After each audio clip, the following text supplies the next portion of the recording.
religion is not a net positive. I mean, there are nice things that religion do. You know, there's things that Christians do that is wonderful. And there's wonderful Christians. But for crying out loud, don't put your mind in a box. Okay? Don't let the box get smaller and smaller and smaller. Let yourself out. Deconstruct. Critically think about the things that you are being taught. And if and when you come out of that, you gotta know there's a whole big world out there. And it's a lot of joy and happiness yet to come for you. All right. How are you guys doing today? My co host will be a little late. I had a few guests lined up. We'll see who's able to show up. I think at least one person won't be able to show up.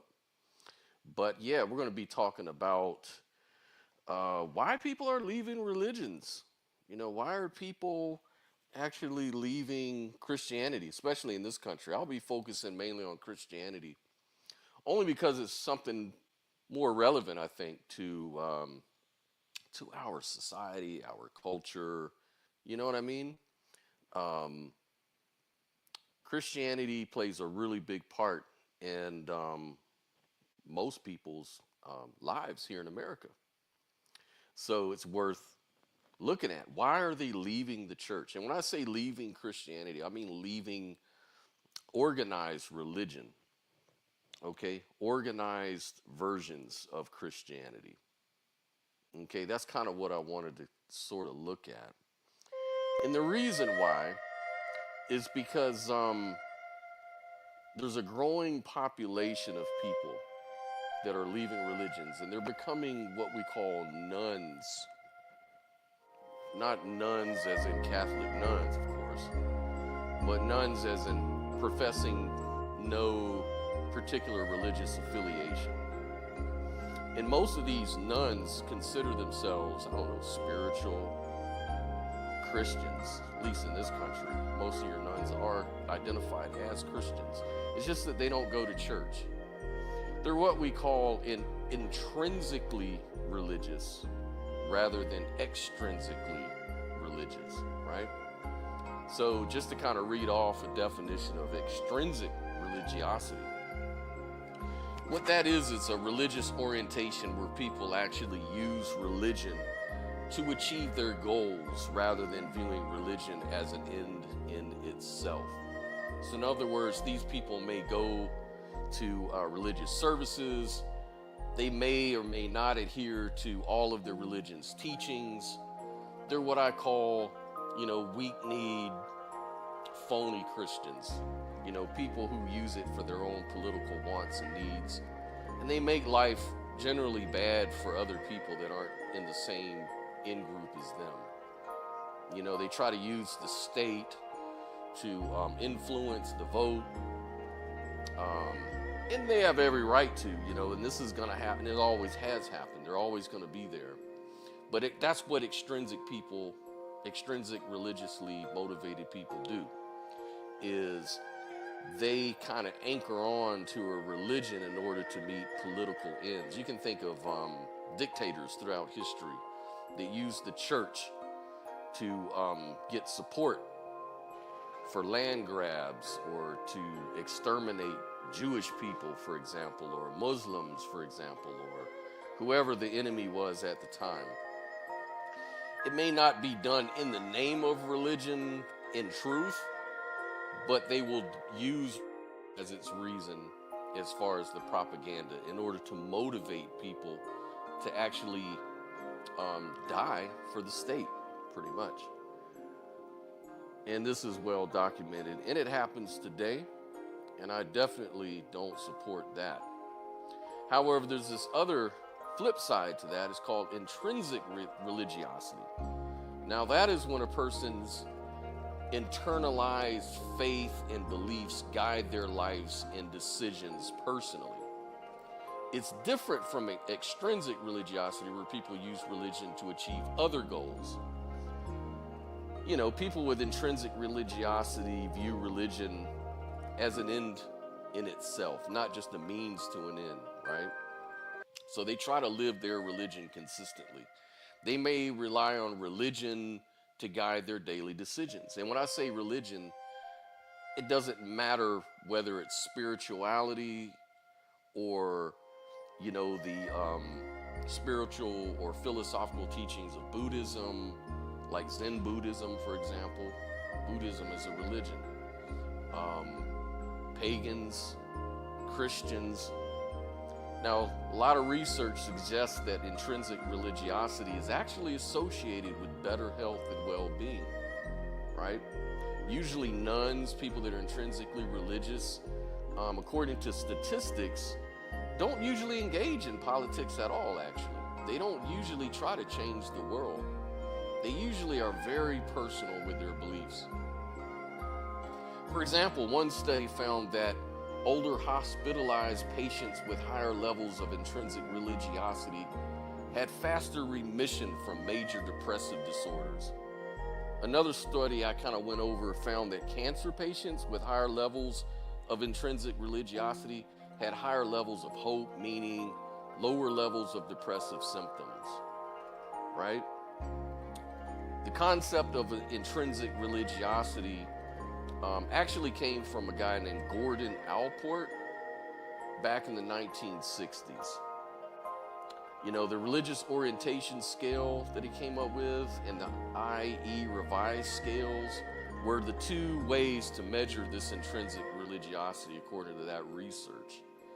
And so there's a lot of studies on that. And the consensus in science is that people who have this inner belief system for themselves seems to be happier, more motivated, more friendly, stronger families, and stronger individuals make stronger families make stronger communities, and so on and so on.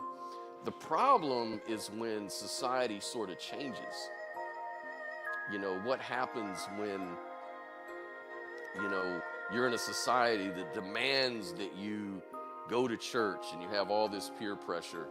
It can actually, or suppose you're gay or you're a trans person and you're intrinsically spiritual or religious, you're a Christian. I was actually, one of my guests that was going to come on is a gay man who's a strong Christian, married in a Christian church to another Christian.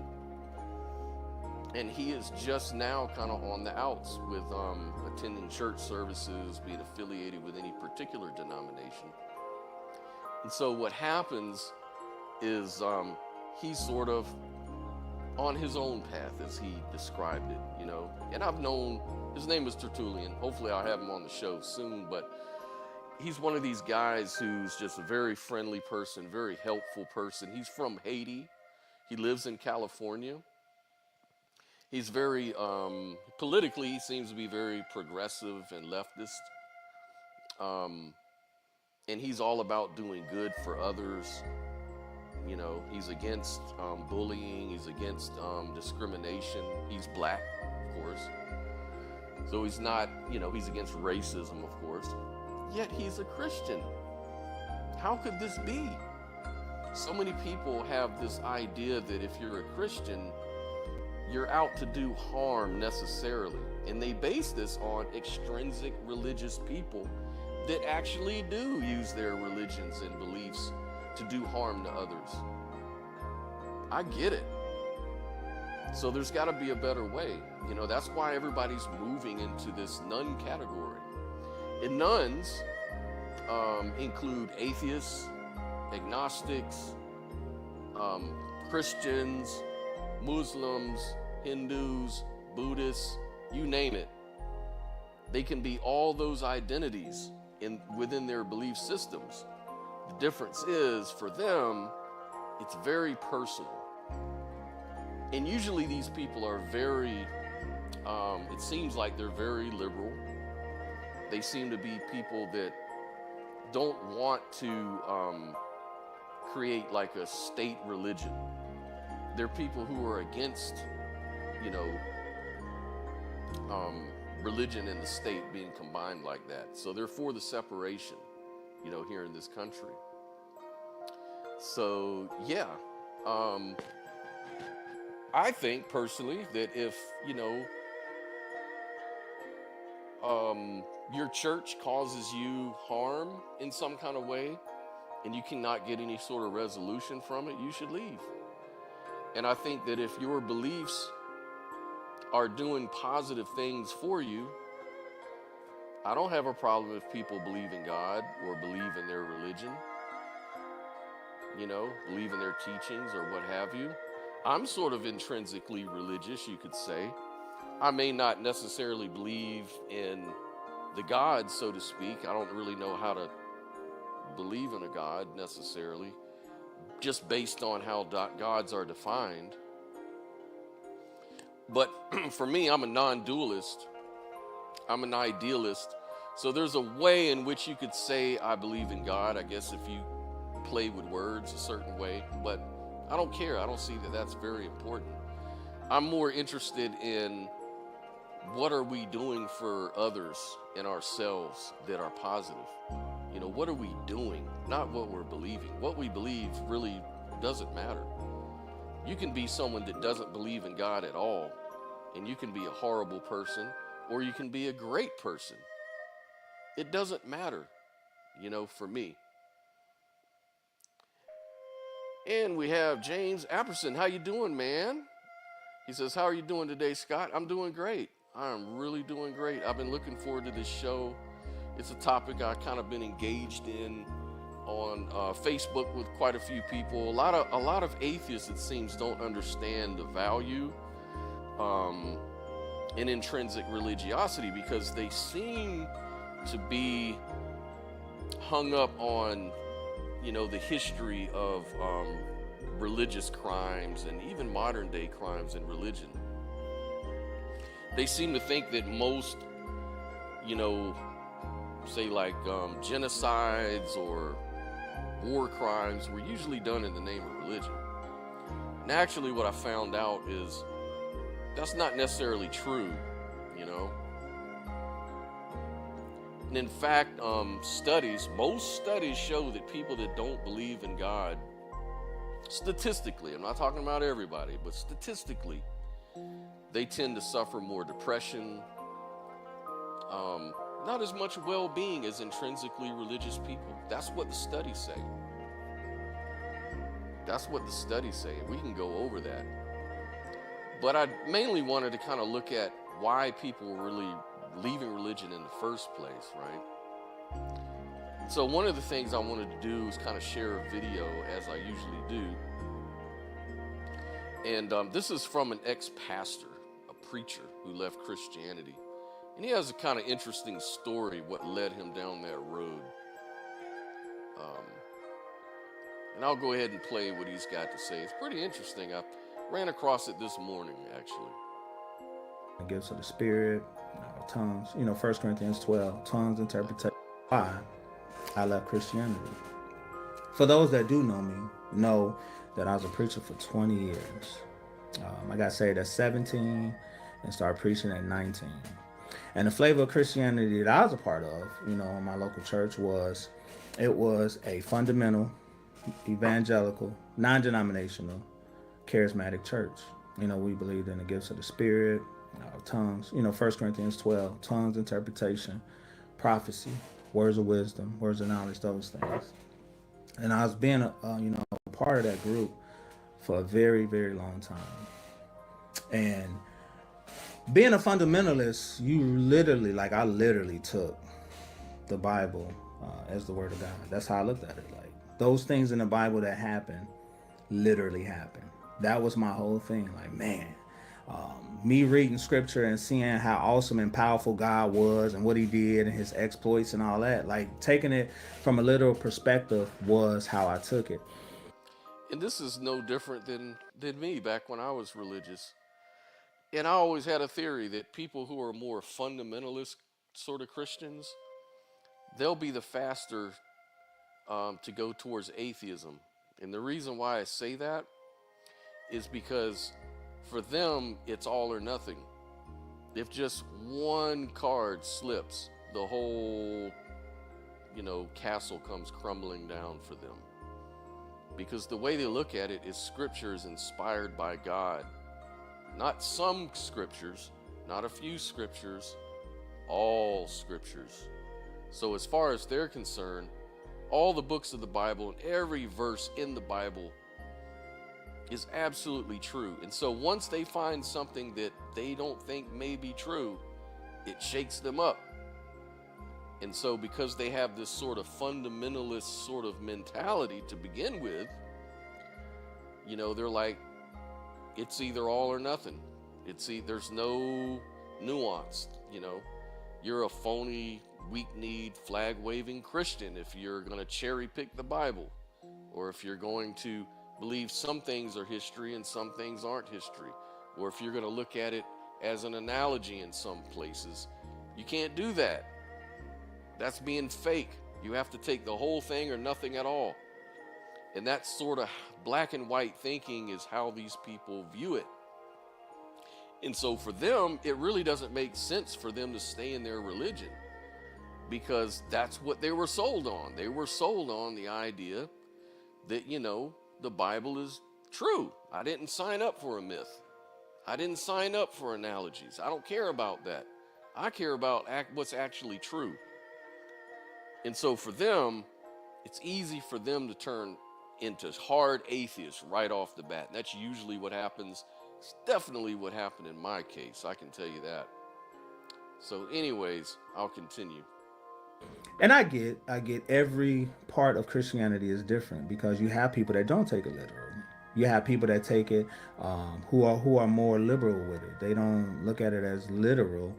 You got some who are progressive. They don't look at it as literal either. But for me, I took it literally, and I could see how as you take it literally, like I did, you think it's the word of God. God's infallible. The word's infallible. It's inerrant. And me taking it literally, I had a viewpoint on that God is omnipresent, meaning he's everywhere at all times. He's omnipotent. He got all power. And he's omniscient, meaning he know everything. That was my view of God in the Bible. And being in it on a weekly basis from Sunday to Sunday, Wednesday to Wednesday Bible study, ministers meeting, street evangelism, doing all those things and being part of all those groups for 20 years, you began to see like, man, you've been doing it a long time, but at the same time, you got questions, right? Yeah, those questions, man, those nagging questions. I'm just like James Apperson, who says, I ended up hard atheist, but then began to move past that into naturalist spirituality. Amen, man. That's exactly what happened to me. I'm definitely a naturalist. I'm a non-dualist. I don't believe in like a soul lifts off your body and that the ego survives death forever and ever and ever, or any sort of omni sort of God presence. None of that stuff really makes sense to me intellectually.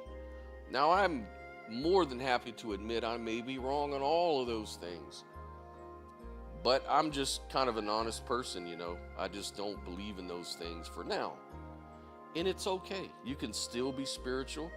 You can still find awe in the universe. You can still, contemplate, different ways of looking at things like consciousness and, the different experiential aspects of the world, usually called the mystical experience.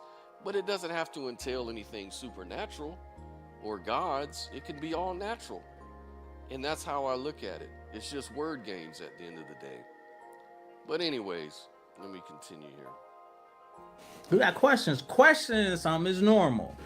I don't know why, especially in the African community, we view it as if you question, then you're wrong. Or, in the African community, a church is viewed as you don't question God. You don't say nothing. You don't question God. You don't question the man of God. And I'm just like, I don't get with all that. Like, you got questions. You got questions. How is it I'm in relationship with you and I can't question you? Like, how is it I'm in relationship with other people working beside them in ministry, and I can't question, like, yeah, or you just, don't say nothing. That just didn't get with me. Like, I was just never that type of person. Like, if something bothered me, or if I had a question, I would bring it up. I would bring it to you. Let's talk about it. Let's deal with it. That's just me. I just was like that. Like, everybody, some people ain't like that. Some people just be quiet, go along, get along. I was never that person. Like, if I had an issue, yeah, let's talk. What's You see, and this is a good point he just brought up, because I'm kind of the same way. If you have questions and you feel like you have no voice, how is that going to be good for your well-being, mentally, psychologically?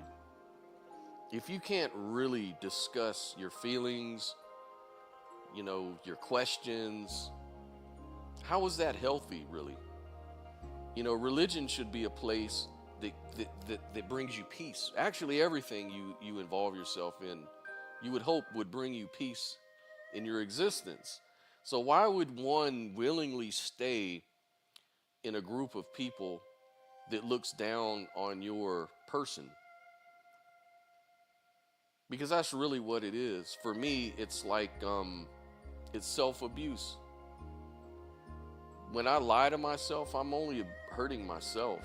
To pretend like I believe something or am convinced of something when I'm really not, how is that really loving myself? It's not. It's James Apperson, a relationship you can't question isn't equal. That's an abusive relationship. Yes, man. That's exactly what I was saying the other day to somebody. It's like a relationship, like a bad marriage or something. And what's worse is if you do question things, your genuine questions, some people believe this God will send you to torment forever in hell. Is that really loving? I just could never get behind that stuff. I mean, it never really made sense to me. What's going on with this? What's going on with that? Let's talk about it so that we can get to the bottom of it. Like, that was just it. And being in ministry so long, man, like, especially because, like, I went to school too. So I was in Moody Bible Institute. I was an undergrad there for like a few years. And then I left there and I went to Liberty University undergrad. That's where I got my degree in religion. And even in there, like, I had questions with them professors, because everybody in Christianity don't believe the same things, right? So you go to a different school who's more conservative, they don't even believe in women preachers, and they don't believe in this, they don't believe in that. So now it's like, whoa, yeah, but the Bible said this, the Bible said that. So, like, I always had questions. Yeah, even along the journey, I'm just like, man, something ain't right about this, man. But it always amazed me that you have all these different groups, like Pentecostal, AME, Kojic, Baptist, Traditional Baptist, Nazarene, Lutheran, Calvin, all are reading the same book but different interpretations, right? And they spread off, and this group goes here, this group goes there, and different theologies, different doctrines, and different beliefs. And I'm like, damn, so how in the hell is all these groups reading the same book but different interpretations? And this is a whole nother sect or division of Christianity that's being started. You got Anabaptists. I mean, it's so many. That just didn't make sense after I started looking at it. You see what I'm saying? And I'm just like, man, so y'all are reading the scripture and then y'all get another interpretation, and then y'all start a whole nother group. And it's like, oh, we don't believe in that, but we believe in this. And we don't believe in that, but we do believe in that. And it's amazing. And it's like, no wonder there's 45,000. I thought today that I just read something that was like 40 to 45,000 Christian denominations. Man, did you hear what he just said? 45,000 Christian denominations. I mean, just think about that for a minute. We're talking about a book that's supposed to be God's unchanging word. If you're a, fundy Christian, God's clearly stated word. Yet it leads to 45,000 different denominations. And I can hear Christians now I can hear you guys now saying something like, well, that's just because, people are sinners and they want to cherry pick, but my religion is the right one because mine is more serious. I take it all as correct, right? Lou, how you doing, man? When you get a chance, call on in. I'd love to have a conversation. This is right up your alley. I actually played a snippet of your video when you were discussing this topic as well the other day. So I put it up at the top of my live stream here. So yeah, people, get stuck in these religions that tell them they're the only viewpoint that's right. Totally unaware that there's 45,000 different Christian denominations, and yet theirs is the right one. It's got to make you think, could I be wrong? If these people can be wrong, what's their methodology? What led them to that? It could be the same thing that led them to their religion. Faith, or peer pressure, or some experience that they sort of attributed to this religion. Is that really going to be consistent when every other 45,000 people that associate with these denominations, 45,000 denominations, that's millions of people all around the world, not even to mention other religions like Islam, Hinduism, right? So out of really, you could say millions of different religions over time and cultures, we're all wrong, but yours is right. Something doesn't seem right about that to me. Anyways. In Christianity, and it amazes me that the Bible God could allow all these denominations, all these interpretations from one book. It blows my mind. But one of the reasons that I left was because I took it literally, meaning, so when I read the Bible and I thought, the flood story, right? The whole journey out of Egypt, like, oh man, all these people, man. Moses leading them out to the promised land. Like, we watch this stuff, right? Every year on Easter, right? It is so normalized. We watch this stuff, right? And I'm just looking like, you know what? Let me look this stuff up. Let me fact check it. That's what I started doing. Like, because I had questions. I'm like, man, there's a lot of people. Like, I should be able to find throughout history that this stuff happened. So I'm gonna go fact check it. I'm gonna go look in the history books to see, and I'm gonna see what archaeology say. I'm gonna see what real historians say. I'm gonna see all of it. I want to see if it really happened. So man, as I study and I just kept studying, I'm like, bruh, there was no worldwide flood. Wait a minute. I can hear Christians now, the argument right now, say, so you mean to tell me, ex-pastor, that you would rather believe the words of sinful historians over the Bible? Are you saying that you're the judge and jury of what's right? So you're trying to say that God is wrong while men are right just because they don't know what happened back then? But do you see the fallacy in that thinking, though? The Bible's true because it says so right there in the Bible. I mean, is that the kind of thinking that we're talking about here? The uncarved blot. What's going on, Mr. Logan? Nice to see you out there in the chat, man. That's actually what started my path to atheism. I was a Christian, took a class on world religions, recognized other religions didn't necessarily create bad people, became someone that believed all religions had elements of truth 10 years later was an atheist. I'm working on books so I can get online. That would be awesome, man.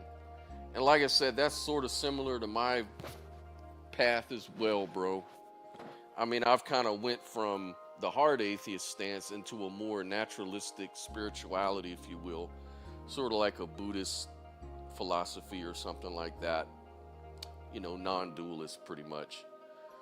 But the thing is that, you know, part of what I was talking about earlier, the nuns, which are the fastest growing group, which are non-affiliated religious people, they make up the largest group. And a lot of those people that are in that group are atheists, as well as agnostics and other sort of people like spiritual pagans, you know, people like that. Difference is they're intrinsically religious, meaning that they keep it to themselves. They don't try to change the world with their beliefs. It's very personal for them. They don't go to church services. They believe in the separation of church and state like I do and other atheists do as well. Anyways. Like, bro, no, it wasn't. That never happened. Not the way the Bible's talking about. There was no Caleb, exodus from Egypt with all these people in the desert and wandering for 40 years. Or I'm like, wait a minute. Wait, archaeology, y'all ain't finding bones, y'all ain't finding nothing in nothing, excavating, and they over there now and been doing it for years and published work about excavating it, looking up this place in Israel, looking up that place in Israel, nobody finding nothing. I'm like,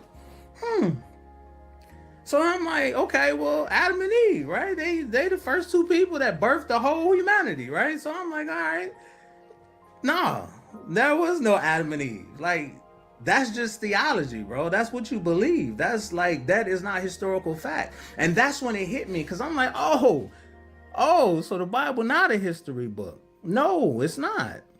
It's just, I look at it like historical fiction.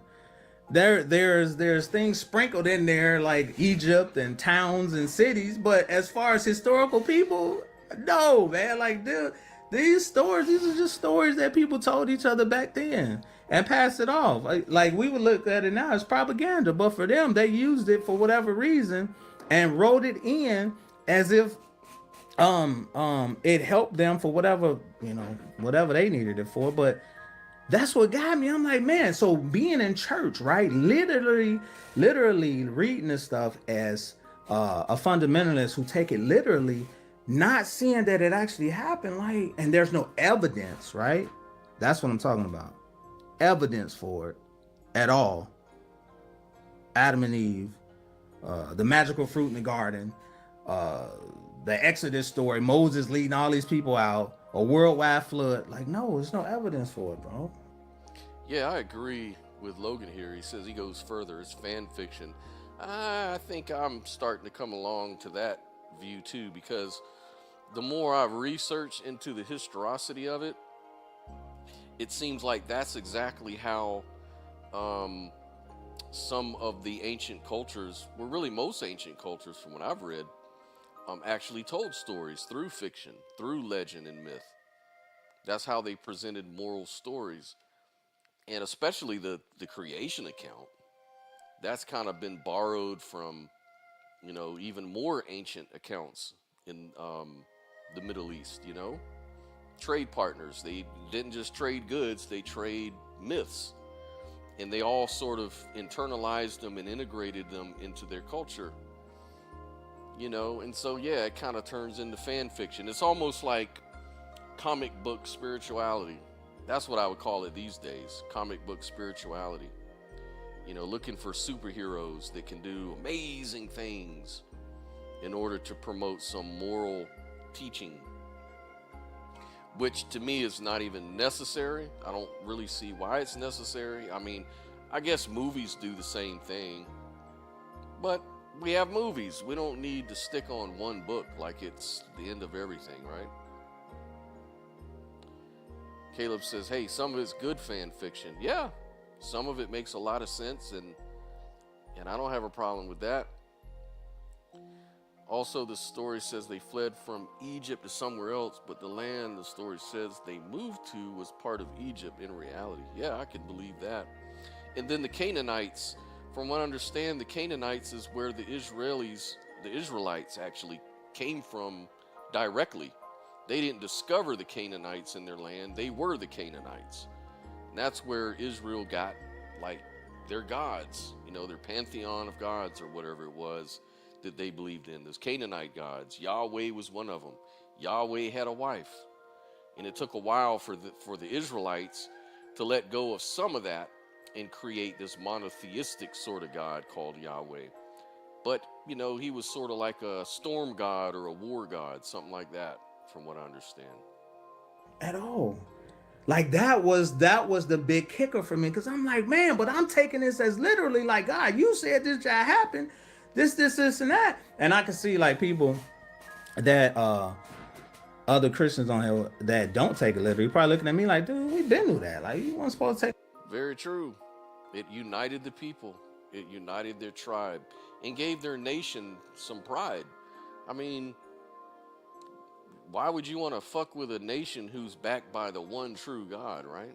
That literally, but see, that's the thing. I never listen. When I joined Christianity at 17, nobody handed me a syllabus and said, here's the syllabus and the legend that you use when you read these stories. You take this story as allegorical or metaphorical, and you take this story as literal. Like, nobody explained to me that. I just read the Bible and took it for the word of God, assuming with the presupposition that these things are true. These things are true. And they're not. Factually, absolutely not at all.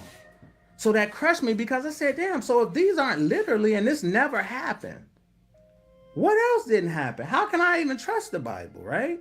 Like, if these are just stories that we telling ourselves and we believing in, like, to me, that it didn't have power no more. Because I'm like, well, no, I didn't buy into it because these were myth or legend. You see what I'm saying? I bought into it because I was sold that an all-knowing, loving God did all these exploits and did all these things. That was... Yeah, see, that's the point I was making before, is that I think a lot of evangelical, fundamentalist Christians, they're easily to be led into unbelief because every part of it has to be literally true. And when they find out it wasn't, then it's all not true for them. Then they're ready to leave and become something else, usually hardcore atheists, right? Because they were sold a bill of goods. You know what I'm saying? And they didn't get that. And so when these, what they call the weak-kneed, phony, flag-waving Christians come along with, oh, well, you're just trying to see the literalism in things that you shouldn't see the literalism in, they're not buying it, because that's not what was sold to them to begin with. And Caleb says the Gnostic gospel are something else. Apparently the God of the Old Testament is an evil divine being and not the one true God. Yeah, we kind of went into that in a previous show, that this was the early Gnostics. They became heretical, but when the church, when the Pauline church finally gained power and the Catholic Church became the dominant, religion in Rome, then the Gnostics became, heretical. But in the very beginning, that's what it was. Jesus referred to the Father. The Father in Gnosticism, I think, is referred to as the true God, whereas Yahweh was the demiurge God, the bad God, the ones that the Jews are worshiping, the false God. Everything in this world is bad, it's trash, it's all of that.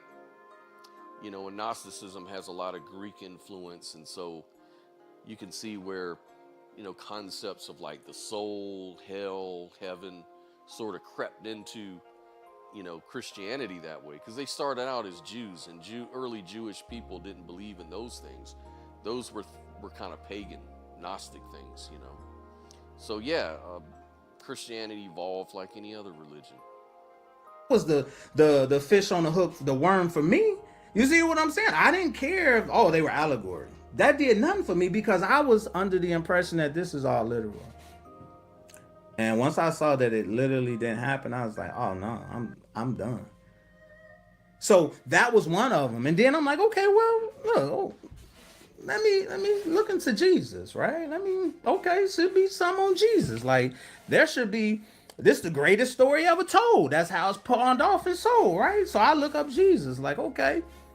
And really one thing that got me was, as a Christian, it was this verse in John. It was like 21. I got it right here, right? This verse said that in verse 20, chapter 20, John 21:25, the verse said, but there are also many other things that Jesus did. If every one of them were written down, I suppose that the world itself could not contain the books that would have been written. All this stuff Jesus did, it said that they suppose if they were written down, the world couldn't contain the books that they've been written. So I'm like, okay, as a Christian, I'm high-fiving, like, yeah, Jesus, nobody like him. He's one of a kind. Nobody can touch him. Because see, for me, Jesus was everything. Like I was pawning, I was like using him as a one-up over other religions. Like I could dissect Mormonism and be like, yeah, y'all ain't serving the real God. I could dissect Muslims and be like, man, Muhammad, he don't stand on the same level as Jesus. Like, because I took it as literally factually happened, the book. You see what I'm saying? It wasn't a metaphor. It wasn't an allegory for me, because I based my life around this. So I took it so literally and seriously, right? So then one thing that I found out, and I'm like, man, okay, so they should have all type of books. Let's go into history. Let's do a history lesson and let's look all this up. Like it should be a slew of evidence talking about Bible events and Jesus. Well, Bible events, I found out, no, I ain't really no history on that. That's not real history. Archaeologists ain't found nothing. Not a damn thing. Absolutely not. So I'm like, all right, well, let me look up Jesus. Gotta be, because it just said in the scripture, had he done if they wrote all that stuff down, man, the world couldn't contain the books that would have been written, man. Like he done it all, like everything. So one thing that got me was when I look up Jesus. There was no Roman or Jewish contemporary writer who wrote about a Bible Jesus. This is key right here. When you're talking to a fundamentalist, they will say that there is absolute corroborating evidence that Jesus died, was crucified, and was resurrected.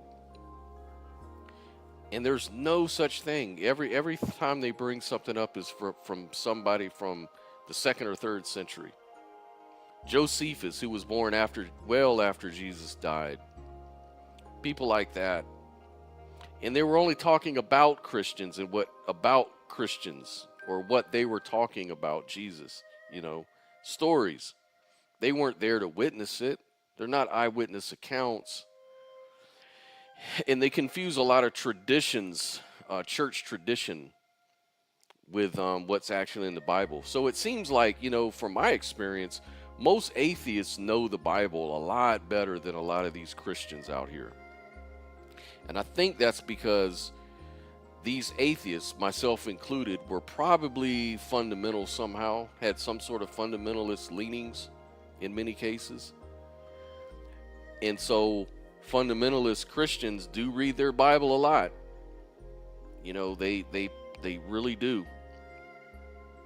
So that's why a lot of these atheists, they're coming from a fundamentalist background where they have a lot of knowledge about the scriptures and Christian history.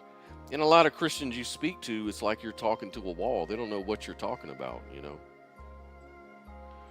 If we look at God through a Christian lens, Jesus becomes a groomer, luring ancient liberals into a hyper-conservative fascist heaven under the false pretense of a progressive communist utopia. Yeah, that seems to be the case. Like I know with the Pauline Church, the community that came up after Paul established all of his church, they were communes. They weren't part of the world, although they did live in the world. And so they sort of took care of themselves, like any cult. I mean, it was a cult, And yeah, heaven is kind of like The was it Christopher Hitchens called it the heavenly North Korea, you know, where your only duty is to worship and praise God day after day for eternity. Doesn't sound very fun to me.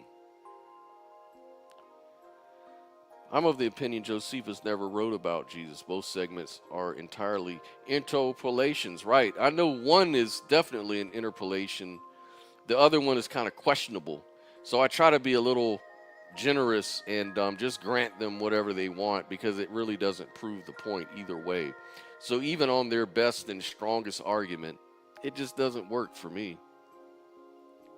Brooklyn Lou, I kind of feel that there's actually very little about Jesus outside of the New Testament, although Christians insist otherwise. Handful of quotes about Jesus being a religious leader is all I see. Yeah, that's pretty much it, man. Yep, celestial North Korea. That's right, he called it. Right. That's exactly right. At all. Another system of sticks and carrots. You know, nothing unique about Christianity. Contemporary writer during his time at all. I said, whoa, how are you doing all this stuff? The greatest story ever told, and nobody's writing about you. Nowhere. We don't have records of none of this stuff. And the thing about it is, the stuff that is written about him is written after the fact. Josephus, which scholars, they've already talked about how his writings was a forgery. Tacitus gave a line about Christians, but it wasn't talking about a Bible Jesus. It was talking about a group of people, and that was years later, after the fact. After the fact. So then I'm like, whoa, wait a minute. Slow your roll, hold the press. Jesus. So then I'm like, how can I trust any of it? Like, I start to see that, okay, the Bible and different things that's written, it's just not true. Fired. You're fired. So I'm like, okay, well, surely Jesus, there had to be a guy, right? Like, he had to be, like, okay. But when you look at it, could there have been a guy? Yeah, there probably was a dude named Jesus. Yeah. You got to think back in them times. Jewish apocalypticism and people thinking the world was going to end and people preaching and teaching and leading groups and stuff like that. Yeah, it probably was a Jesus. But I don't have an issue with being a historical Jesus. Like, was there a guy? Yeah, there probably was a guy. I don't have an issue with that.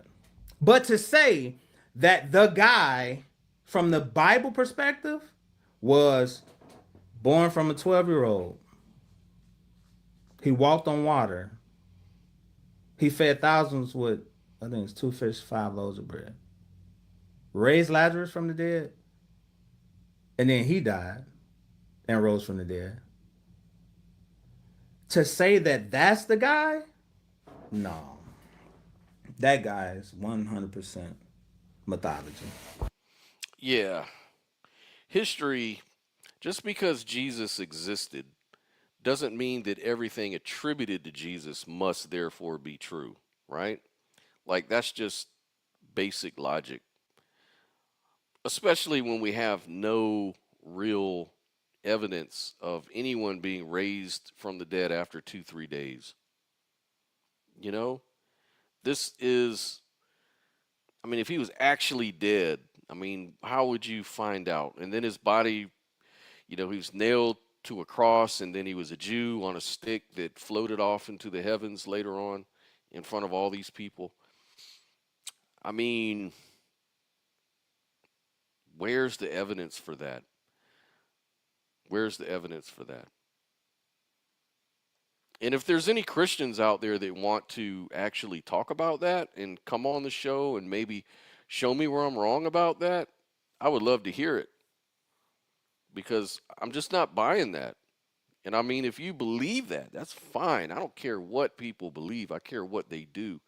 But if you want to convince the world that this is the truth, the truth, then you have to actually come with evidence. You know what I mean? You have to actually give something that's going to compel someone like myself, like an unbeliever, even a Muslim or a Hindu or another spiritual sort of person. You know, you have to give them a real reason to buy into it and meet them on their own grounds. Like, you have to understand other positions.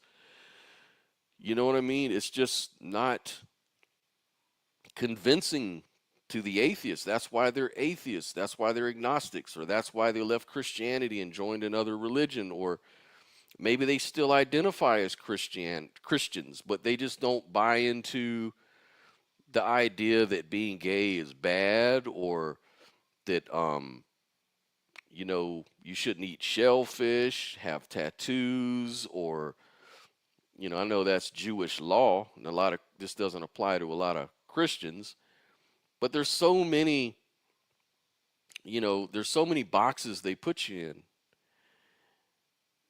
And, you know, we don't want to be stuck in a box. You know, we want to be able to be free as people and think for ourselves and be convinced from things that actually really do convince us. And I already understand not everybody's going to be convinced by the same thing. We're all different. And we're probably all going to be wrong about a whole lot of things when it comes to beliefs. But does it do people harm? That's the thing. And I think that most nuns, people that leave Christians or churches, Christian churches, believe that it was harmful either to them or other people. You know what I'm saying?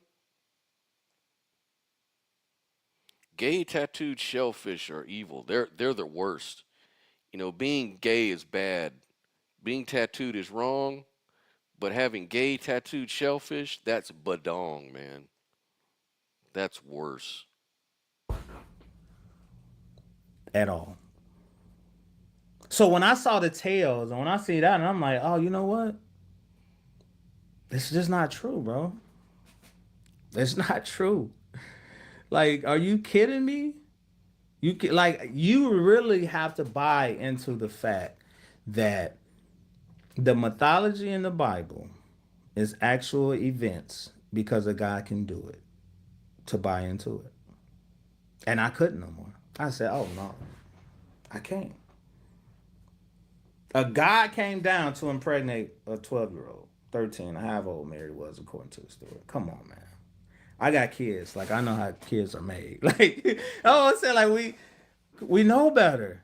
And it's like, when you know better, you don't look for like superstitions and magic to fill the voids of information. Cause like, But wait a minute. I saw an interview with Ben Huff, who is a Christian apologist and scholar, was talking to Joe Rogan, and Ben Huff says, but everybody back then didn't see magic as all that crazy. They were willing to take that stuff on board. So was it any wonder that they would believe in miracles and see things that way? That proves it, right? We're letting our present sensitivities and understandings about how reality actually works influence us about how we should think about the Gospels. Just because today the devil has misled us into thinking that miracles are magic and foolishness doesn't mean it's wrong, does it? Well, you can easily see how all this stuff falls apart when they laugh at the miracles of other religions. But the miracles of their religions, oh, they're pretty legit, bro. I'm not buying it, and neither do a lot of people these days. like there's factual things and events and history, man. So the whole Jesus story, the whole he's a god and he did nah, man, no, I didn't buy into it because you gotta believe that by faith. Like, there's no evidence of that at all. You gotta believe it by faith. So my thing was like, okay, if I gotta believe all this by faith, what puts Christianity above Buddhism or Muslims. Like, what put Christianity above any of it? Because they all operate, not Buddhism, but Muslims and Hindus, everybody operating off of a faith belief with a book. And in the book, everything happens. That's why I say Bible Jesus. Because the Bible Jesus and the historical Jesus is not the same. You see what I'm saying? Like there is no evidence of a Bible Jesus doing any of that stuff. And then what got me was I said, okay, so what the hell is this? You see what I'm saying? Like it just threw me where I was done. I was done with it. I said, hey, y'all come get this. I'm good. You come get this. I don't need it no more. I'm done. Because see, when you place your life on it as truth and literal truth, like it literally happened, and you find out that it didn't, it's of no use. You come get this. I'm good. Take it. I'm straight. Y'all can have it. I don't need it no more. See, because when you find out everything that you believed wasn't true, what do you hold on to? Yeah, that's the whole point. And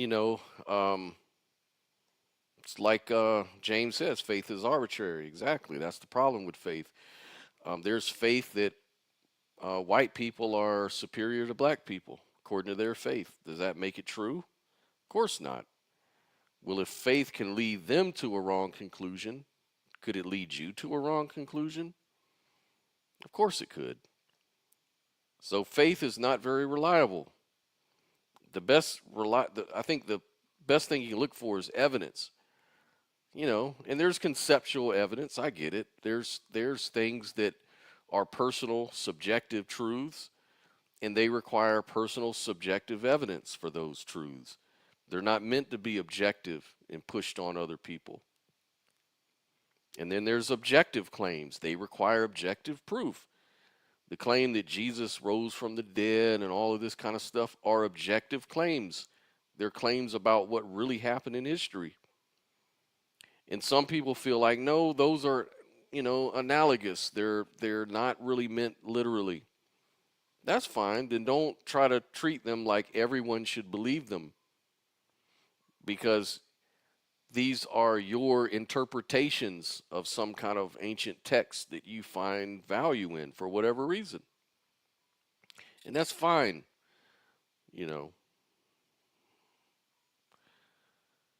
When I became a man, I put away childish things. Well, what is a man, James? Really, what really is a man? No, I'm just kidding.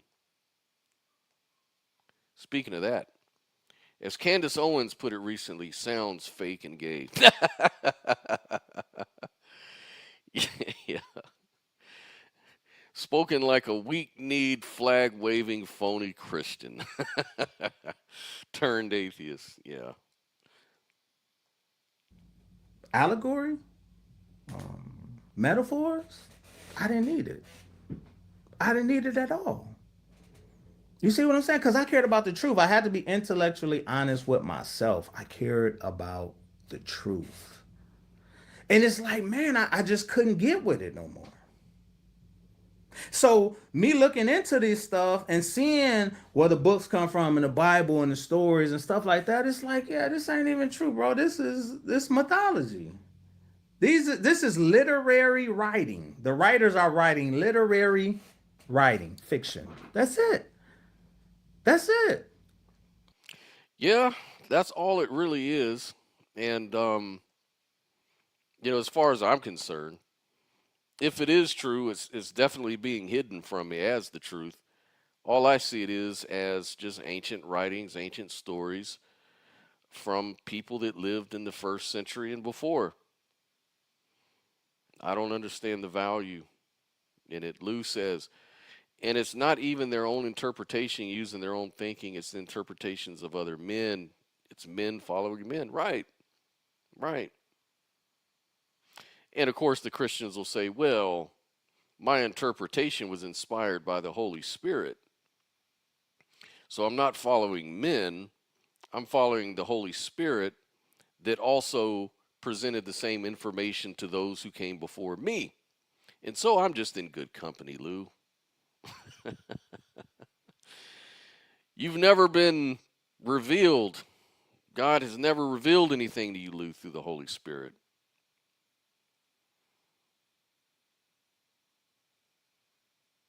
But what if a person from another Christian denomination, say like Jehovah's Witnesses, which I was part of, gets revealed about a truth and it doesn't match the truth of another Christian who had the same methodology for arriving at an interpretation? Who's right? Who's wrong? How can someone like me who's sitting neutrally figure that out? I don't think they can tell you that. They'll just tell you, well, the other guy's wrong. Both of them will say the other guy's wrong. Why? Because the Holy Spirit told me, it gave me better information. You know, and for me, this is a big sign of deception. It's a big sign of how people sort of gaslight themselves, so to speak. Oh, you can't trust your own thinking. Trust that feeling that God gave you. You know, it's like, but you're trusting your mind anyways when you make these sort of claims. It's kind of like these presuppositionalists that Brooklyn Lou was dealing with. It's like they're trying to say that you can't really ground truth claims without God. They have to be grounded in God. So that's really what they're basing their truth claims on. You know, natural revelation, which is like look at the trees, and special revelation, which is read the Bible. But the thing is, you have to know how to read, first of all, and you have to know how to interpret literature. Books don't interpret themselves, people do. So they are their final authority. As much as they try to say they're not, they actually are. Because by their authority, they have chosen to believe this Bible a certain kind of way, to interpret it a certain way. Let's say Christian theists were able to prove that their God is real. I'd accept God is real. It's another question altogether whether I would worship it or not. Exactly. Because God could just be an alien, you know, in that case. You know, because according to the Bible, God says that killing infants can be okay sometimes. Now, a precept will tell you, oh, killing babies is absolutely wrong. Gassing Jews is absolutely wrong. All of these sort of things, these absolutes. But they forget that actually God did some of these sort of things. But then that was okay because there was a context for it. There was a reason God had to do. So you're just self-refuting. You're saying that God's morality depends on certain situations and contexts, just like ours? Spoiler alert, I don't believe anything is worth worshiping, God or not. Amen. Worship is an ego-driven activity. It's one person or one being demanding to be above another person and for that other person to actually acknowledge that superiority and their inferiority. That doesn't seem very healthy or rational. You know, it just doesn't. Worship is a choice people make. You know, if you worship somebody, that's on you. But I would always be against that because I feel like, you know, you first have to love yourself. You're the final authority. Always find your own path. Whether that leads you into atheism, agnosticism, some sort of spirituality, whatever it is, just make sure you do it for you, not out of a sense of being inferior to some superior being. That's my own belief. That's my own intuition. My own intuition is that that is wrong to do. I agree. Worship is just odd to me now. Yeah, it's just really weird, huh? It's really weird stuff. And there's more people that have left Christianity for different reasons. And they say that their life is actually improved when they did. How can that be, though? That doesn't make sense, does it? In my opinion, since leaving the church, my life has greatly improved. Check it out.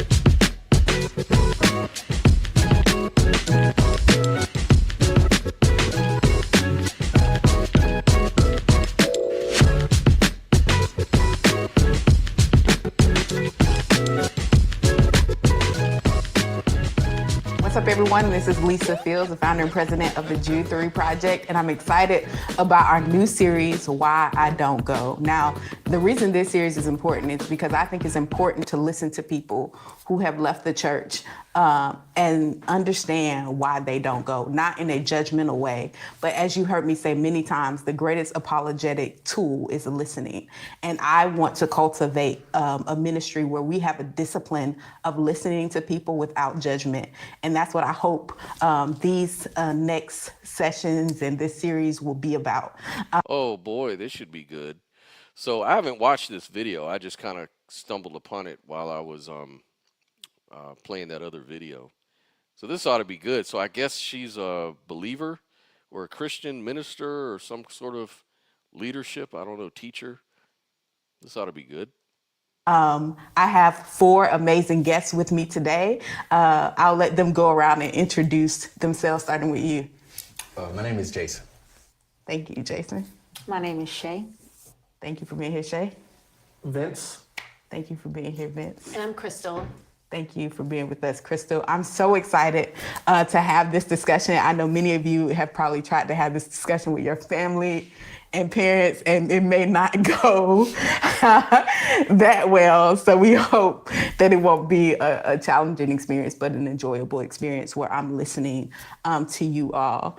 As you think about like not going to church anymore, what has changed and how has it impacted your life and your spiritual walk? How has it changed? Do you think it's gotten better, worse? Why? I would say for me, particularly, it has gotten better because, I mean, if you want to say, for lack of a better phrase, taking out the middleman, because God imparted in us the ability to come to Him ourselves.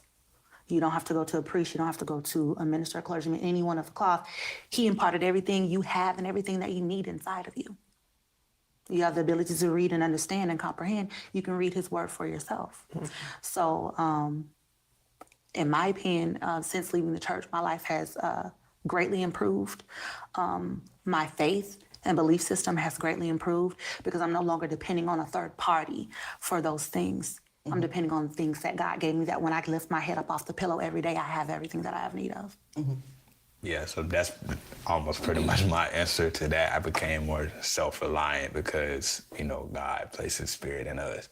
So I kind of just living based off of that instead of depending on exterior things on my spirituality. Pretty much what she said. Okay.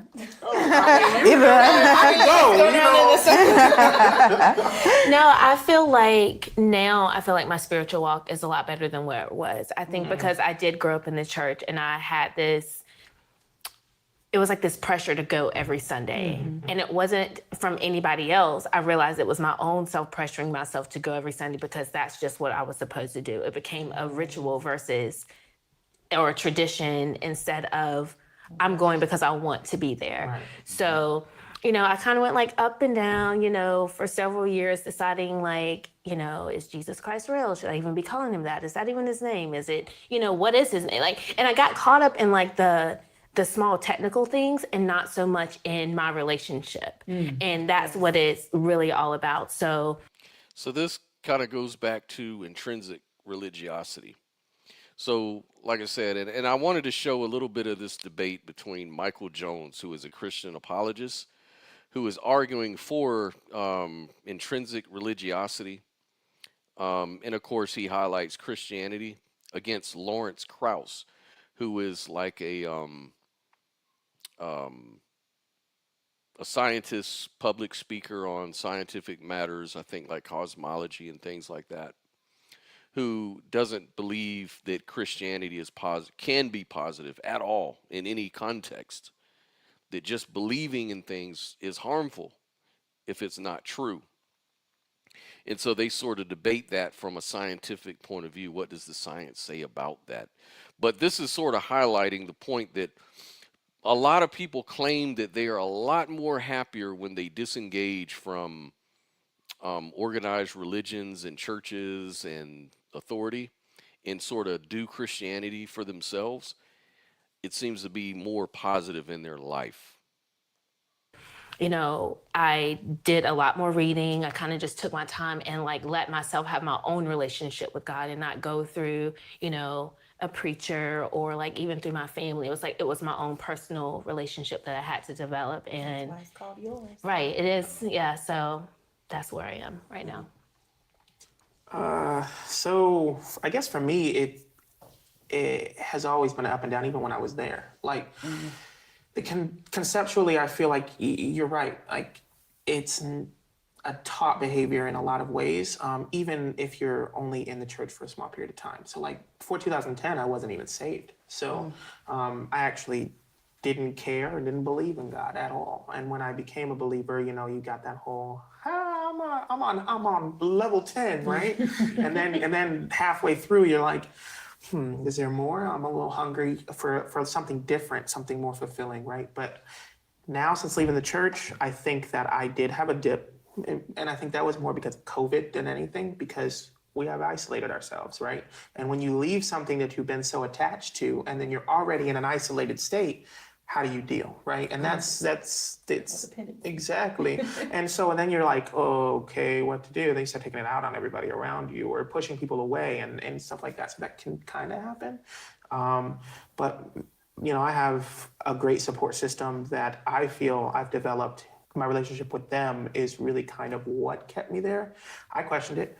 I honestly went straight into looking at the Muslim religion and understanding it. When you mentioned prior to filming about the white man's religion, like it really kind of made me think about that. Like I started thinking about, I was like, who really brought Christianity here? What happened? I started going down there and I was like heavily there. But to your point, I had to, having faith is having a level of understanding of things unseen, and I never questioned God's existence. And for me, it actually brought me back to not questioning his existence, because even though Muslim faith has a lot of similarities to Christianity, it's just there's small differences that make a big difference. Through that self-education process, it brought me back to really kind of identifying from a logical standpoint who God was, and that kept me. Yeah, so a lot of people are just happier, you know, being unaffiliated with organized churches and still maybe, like I said in the beginning, they still maintain their identity as a Christian or as a Muslim or Hindu or Buddhist or what have you. Lou says, I have come to see this type of Christian as having a relationship with yourself. We are having internal dialogue with our own minds. Not always bad, but nothing to do with real existence. Yeah, like existence is always physical. You know, when we say something exists, you know, if I pick up my little vocoder here, I'm like a electronic music producer, right? So I have this little vocoder. This exists as opposed to this unicorn I'm thinking about, or as opposed to this fundamental matter in nature that I'm thinking about. These things aren't shown to exist to me.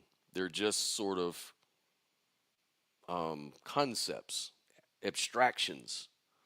They don't really exist. So if I was to pray to, you know, the multiverse or to a god or to, you know, the unicorn, I'm really having a dialogue with my own mind. And as a non-dualist, this works for me because that's really the only thing that really exists. I mean, in a certain aspect for me, like in a very meaningful aspect, you might say. I know there's an external world. I understand that there's an external world. There's an objective world that exists even when my ego is dead and my, you know, perceptions are gone of living in the world. I understand the world goes on. That's not what I'm talking about. But anything beyond my experience and things like that are just abstractions. And they may be true or they may not be. But at least the ones that are objective have a little more grounding because other people can testify to the same thing that I'm experiencing. And so those sort of things you can say exist because we can measure them, look at them, things of that nature. But something can be real and yet not exist, like your well-being. Well-being is one of those things that are psychological in the way that I'm using it.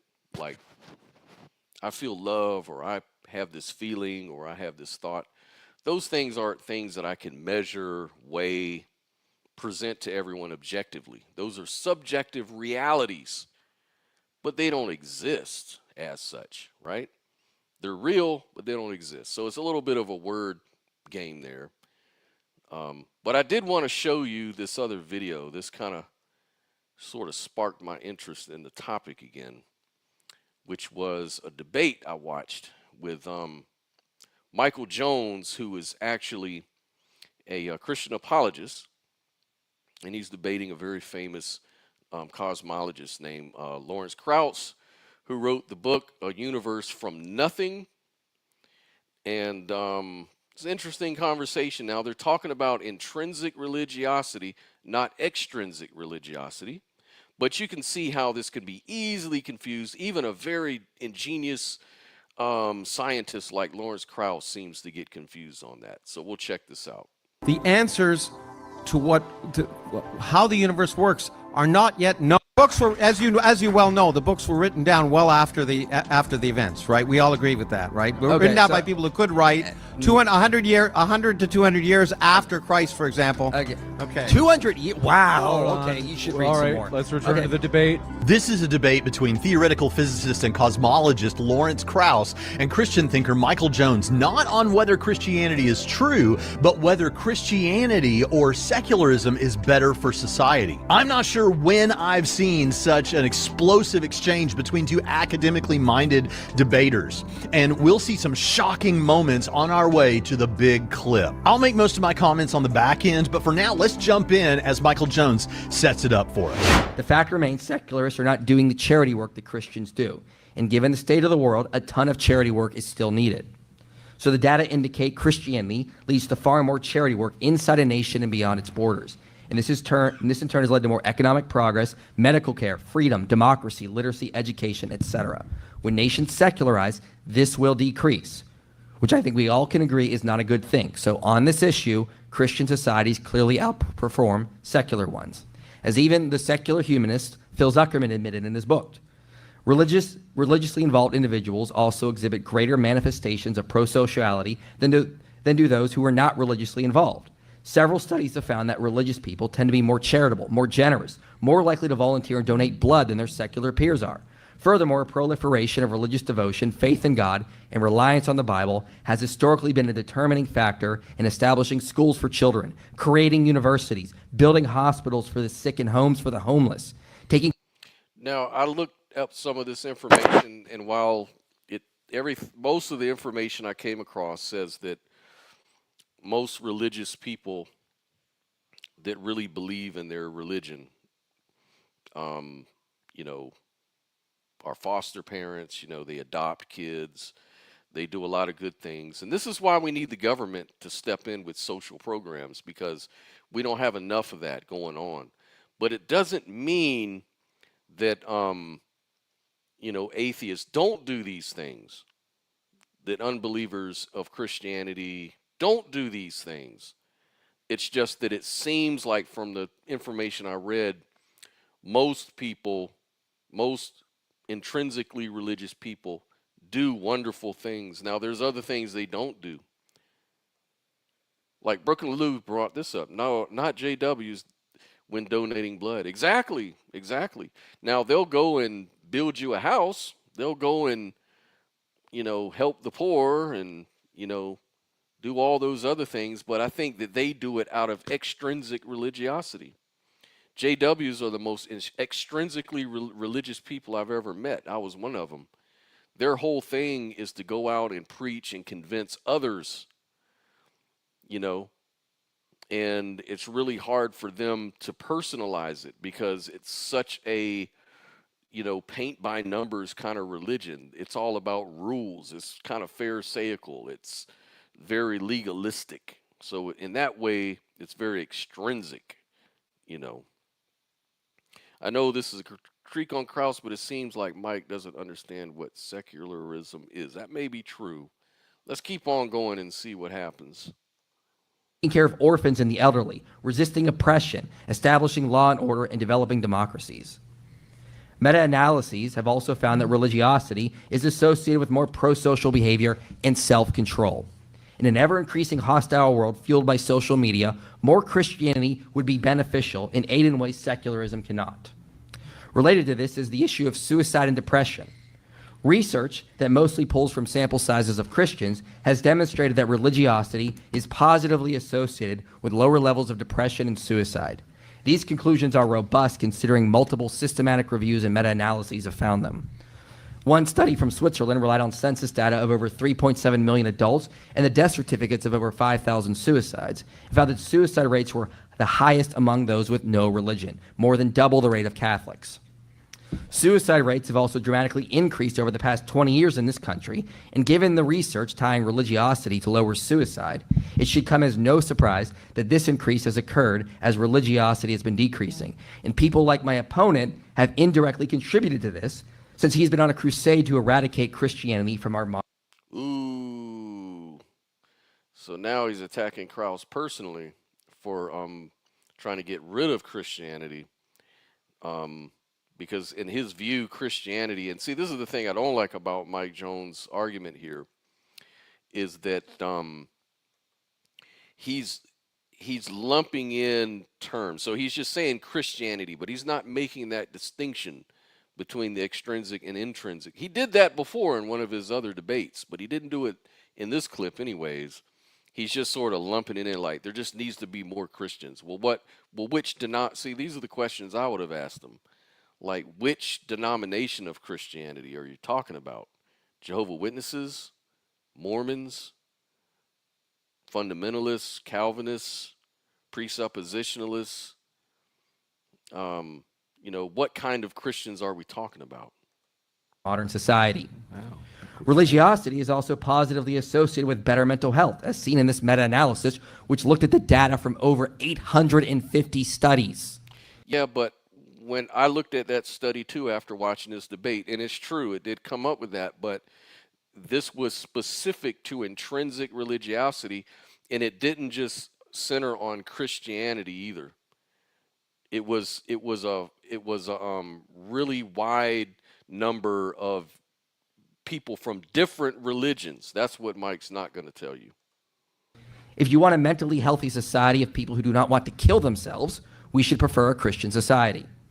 So the reality is Christianity results in better mental health, lower depression, and lower suicide. No, religiosity does, not necessarily Christianity. You got to be specific, Mike.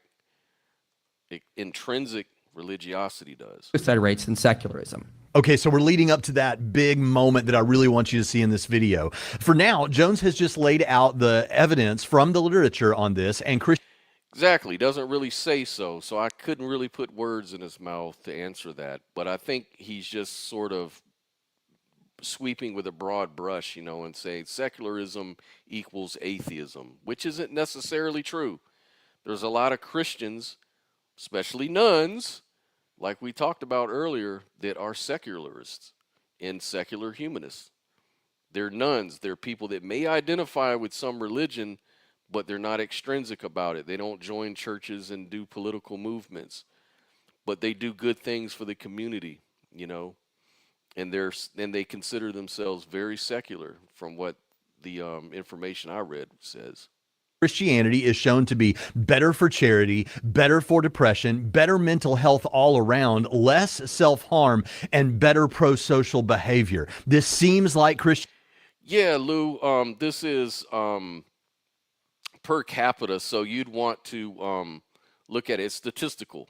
And I know you can fudge statistics any way you want, but the thing is there's meta-analysis too, and there's also different groups that are doing these studies, like these papers are endless. Like they've done thousands of these things from different academic, schools, and different people have done these things. There's so much information. I would just say just do a Google search on the what does the consensus in science say about intrinsic religiosity? That would be a good question that you'd want to actually ask to get the answer to that. Christianity, according to the data, and Jones is the one laying out the data, is just better for society than secularism. Now, to be fair, here's what Krauss argued in his opening statement, at least as best I could tell. You can check that out by looking at the link in the description, but I don't think it came close to overcoming Jones' case. So now let's get a little bit of the interaction between the atheist scientist and the Christian thinker. Lawrence Krauss is here going to argue that people want to be known as Christian, not because they believe, but because they want to be thought of as good people. Here's that. And he said, why do you call yourself a Christian? They said, the answer that almost universally was given is, we like to think of ourselves as a good person. Most people feel that if they say they're not Christian, they're viewed as people who aren't moral. The reason they call themselves Christian is they like to think of themselves as a good person. The actual dogma or theology of the church is irrelevant. That's actually kind of an interesting result. It shows that more people realize that Christianity is associated with morality and better results, like giving to charity, pro-sociality. Those people actually seem to know something that you don't, which is that Christianity actually does lead to far more morality.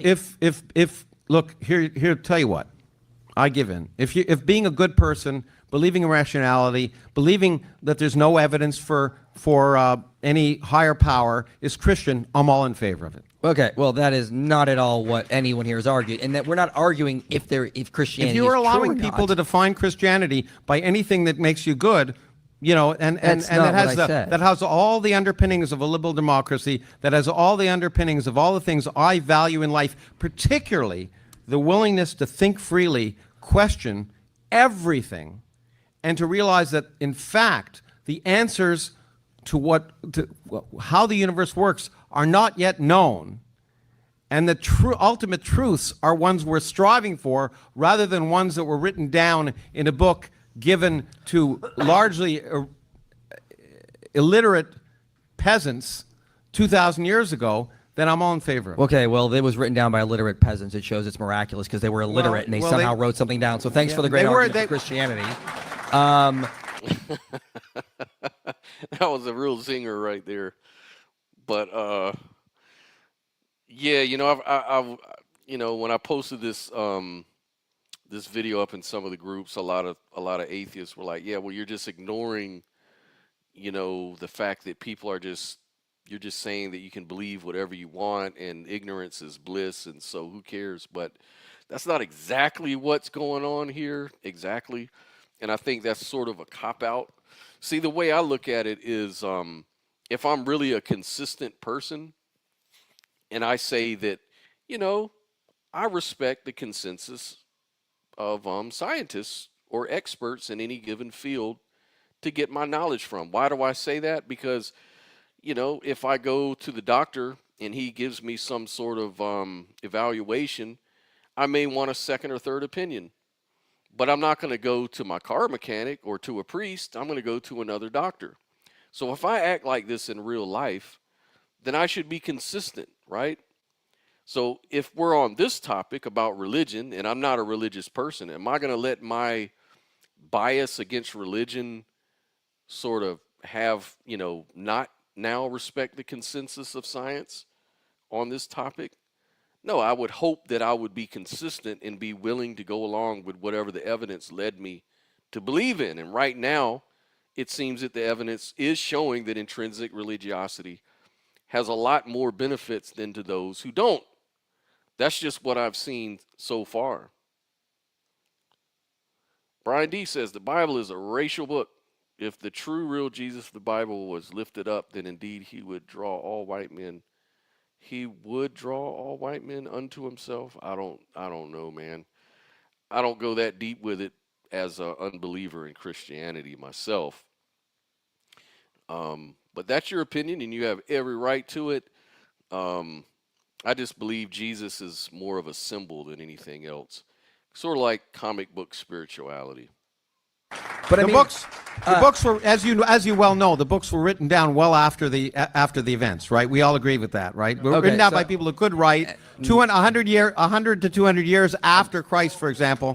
Okay. 200 years. Wow. Okay, you should read All some right, more. let's return to the debate. Let's remember the actual debate. The debate, because we're gotten way off topic. The debate is actually what is better for society. We've seen no evidence that today, in the 21st century, secularism is going to produce better results than a Christian society. We just get these vague notions about, secularism thinks about is great about free thinking and it's associated with science. What is the actual evidence?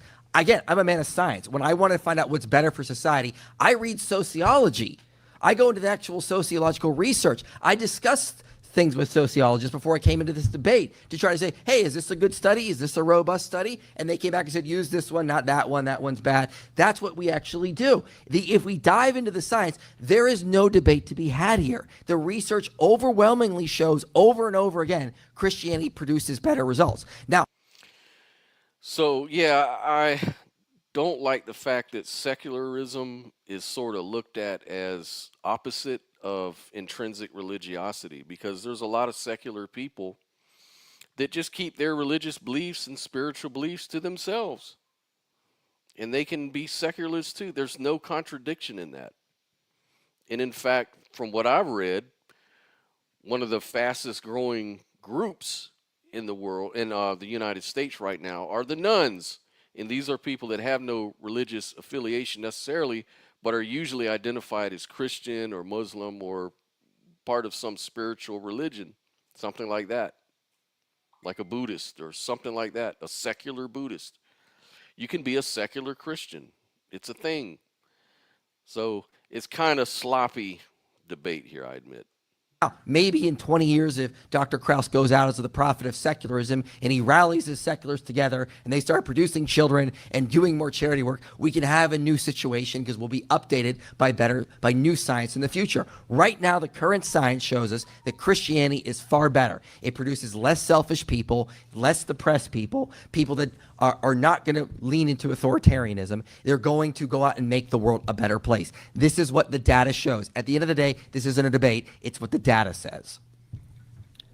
Well,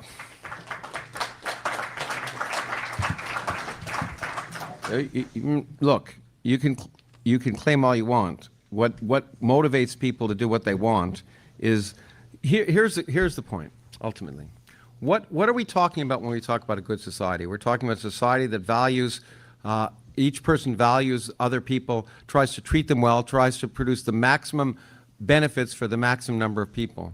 And that and the notions of Christianity in some sense overlap with that and in some sense don't. But the ultimate reason for doing that is rational. I've gone into many places, including speaking to Islamic groups, and asked the following question. If you stopped believing in God, would you go out and murder your neighbor? Okay? Is it the belief in God that causes you to be moral or righteous? Okay?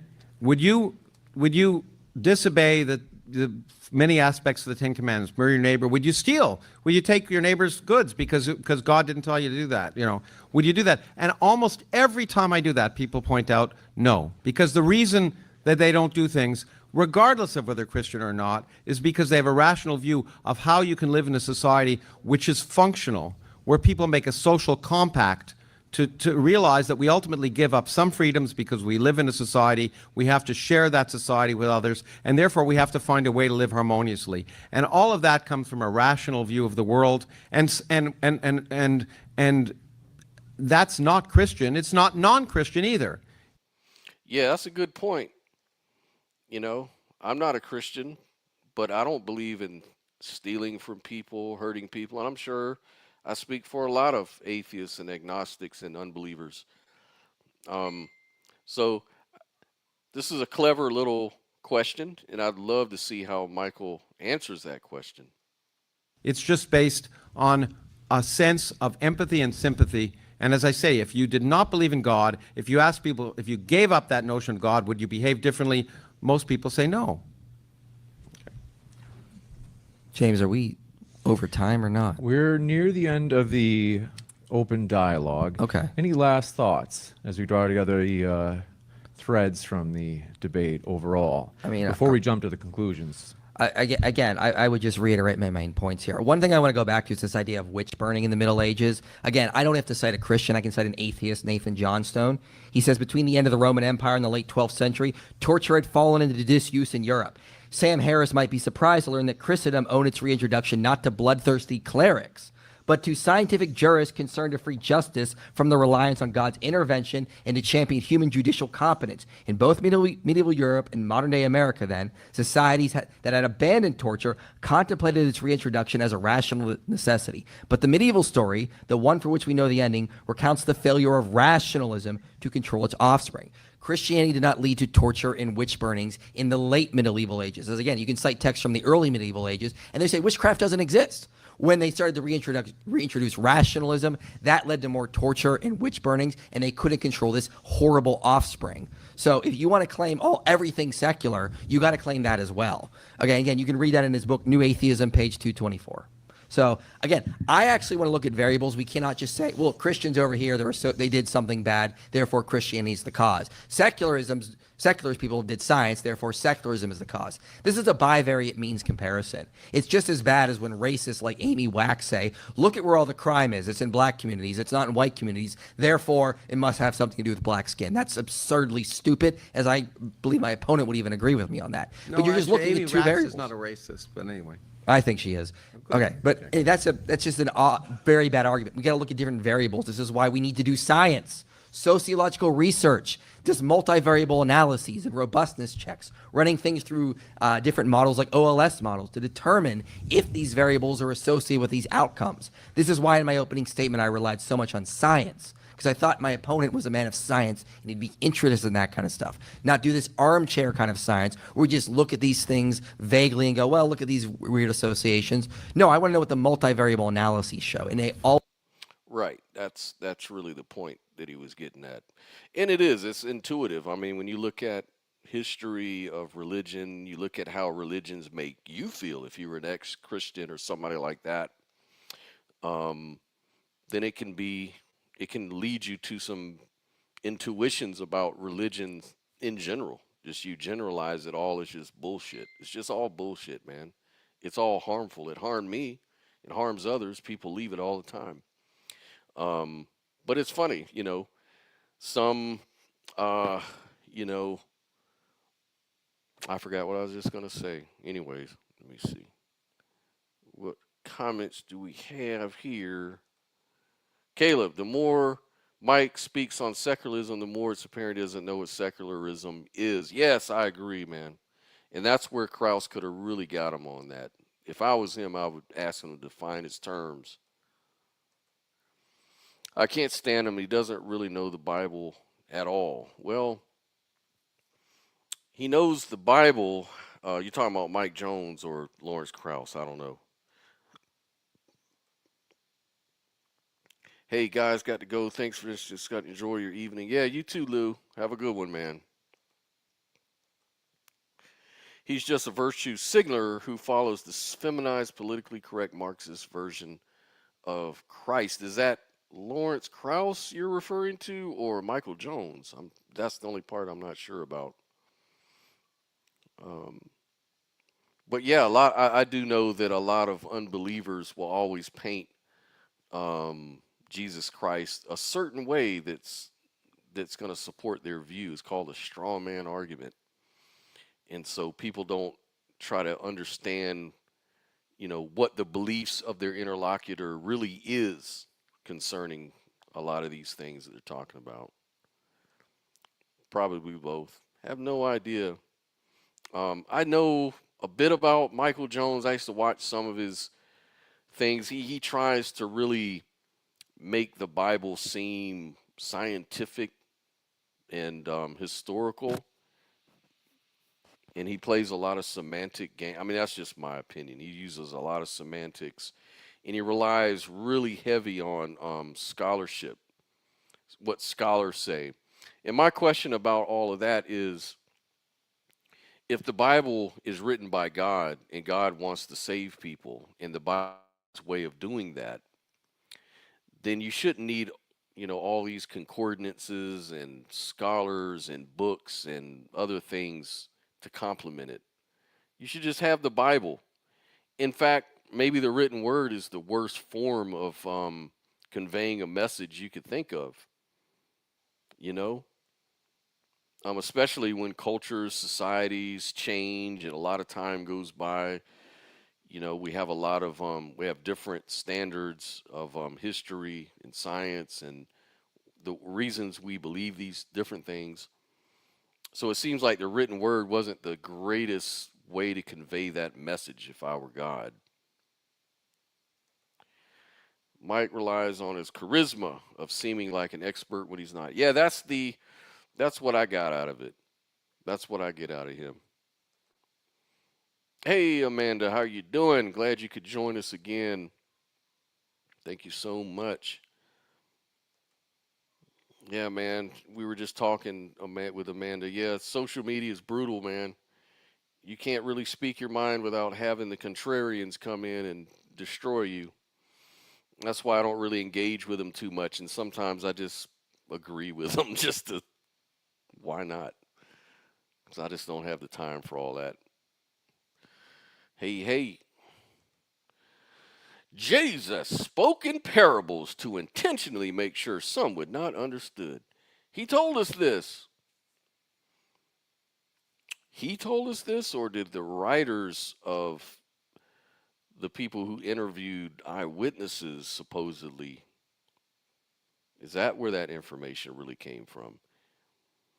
Because I don't think Jesus wrote anything. Wait a minute, are you talking about the stuff in the red ink? Is that the stuff Jesus really wrote? The stuff that's in the red ink in your King James Bible? No.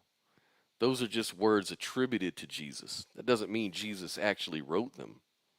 So Jesus really didn't say anything as far as I know. They just said he did. And we know that the Bible is the Gospels is an ever-evolving work, right? They date these things. The epistles, some of them were not right. Even in the book of Mark, the long ending of Mark, that was added centuries later by a monk. It wasn't written at the time, so it was added. It was added in. So if that could be added in, what else was added in? That's my question. And if it was added in, why did God allow something untrue to come into his word? Just a question. Amanda, I love the discussions you have. Yeah, man. We've been talking here about really religiosity, like extrinsic religiosity versus intrinsic, and how a lot of people are leaving organized religion in the churches in order to practice personal spiritual beliefs. They may still identify as Muslims or Christians or whatever, but they do it in a more intrinsic way or personal way. They don't really try to influence others, is one of the key factors of an intrinsic religionist. I struggle with it. Yeah, I've always struggled with it until I finally left. And I was part of one of the worst. And I left because it was just a little too authoritarian for me. Like, I couldn't ask questions. I couldn't have doubts. I was always made to feel bad. And so I didn't really experience a lot of well-being after a while by being part of that organized religion stuff.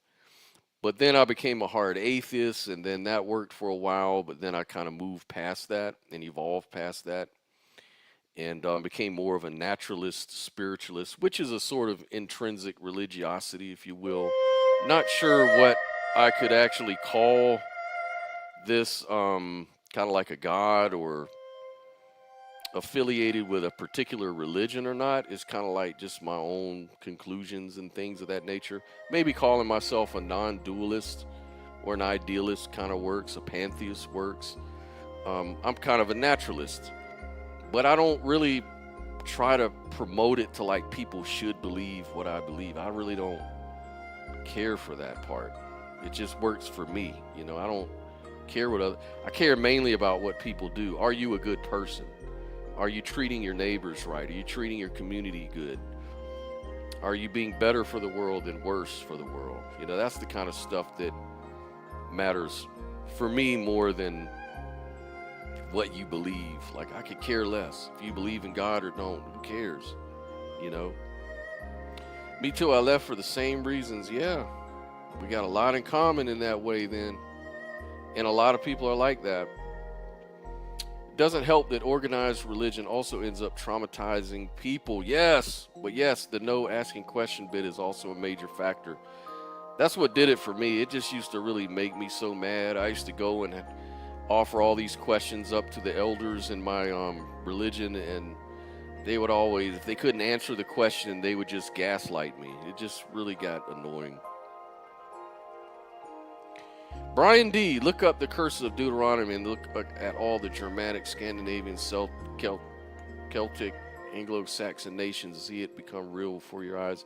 It's all happening to all those nations. I'm not sure what you're referring to. The curses in Deuteronomy have happened throughout history, right? Those sort of things. I'm not sure what the point is. Does that prove it's true? What if a Muslim made the same accusation? Does that make Islam true? I mean, they believe in Deuteronomy. So do Jews. So do Mormons. So do Jehovah's Witnesses. Which Christian denomination does this prove true?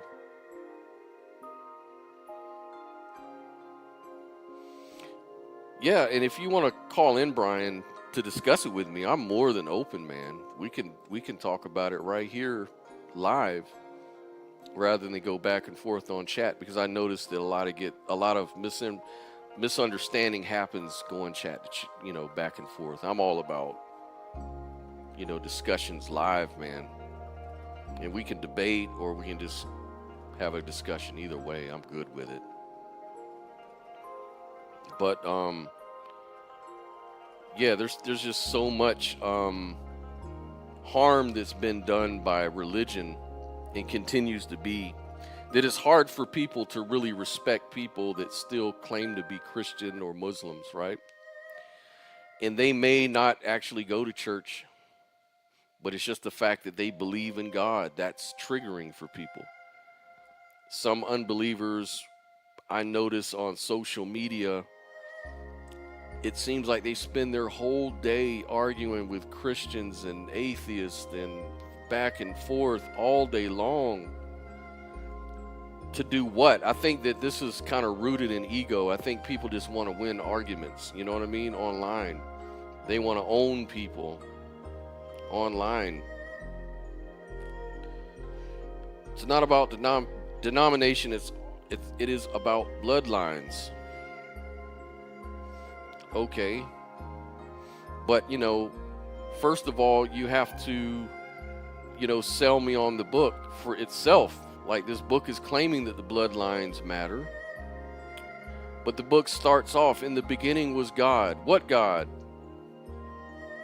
And what is a God? Can you tell me what is a God? That's what I'm trying to say. I'm not arguing for what you were calling Christianity. I mean, that's fine. Like, the whole point, that I'm making here is that people have their own sort of interpretations of Christianity, and it's intrinsic for them. It works for them, and there's nothing wrong with it. But if you want to convince other people, you have to meet them where they're at. You have to sort of understand where they're coming from in order to know how. It's kind of like if I just threw a bunch of Islam, Quranic scriptures at you, it probably wouldn't mean a whole lot, because you already don't accept the Quran as the word of God or an authority in any way, right? That could be the case.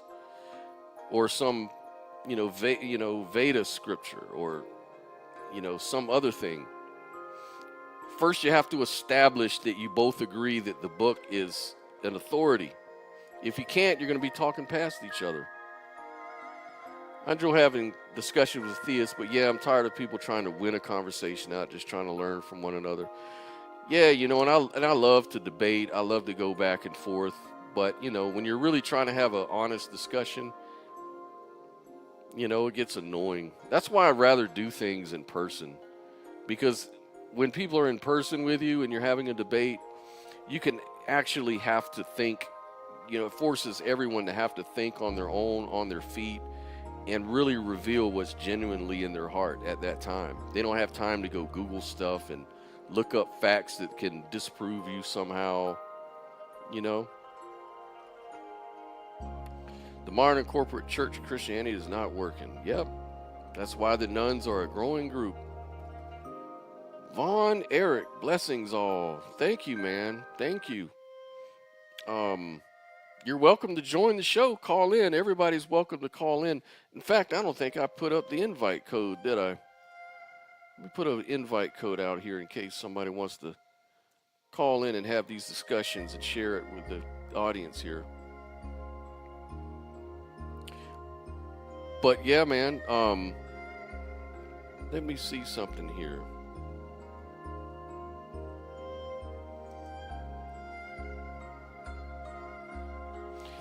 You know, I had a guest that was going to come on. I really am kind of bummed out he wasn't able to make it today. The thing is that he's black, he's Haitian, he's gay, he's a Christian, and now he no longer goes to church because his church has tried to make him feel bad for being gay. I think is the main thing that I see him talk about all the time. And this is a problem. Why should somebody be a part of a group where they're actually the out group? It doesn't make a lot of sense. And they're just really trying to force him into being something he's not. As far as he's concerned, he's gay and he's sincere and he wants to be free to live his life the way he wants. But he also wants to hold on to his Christianity. Right?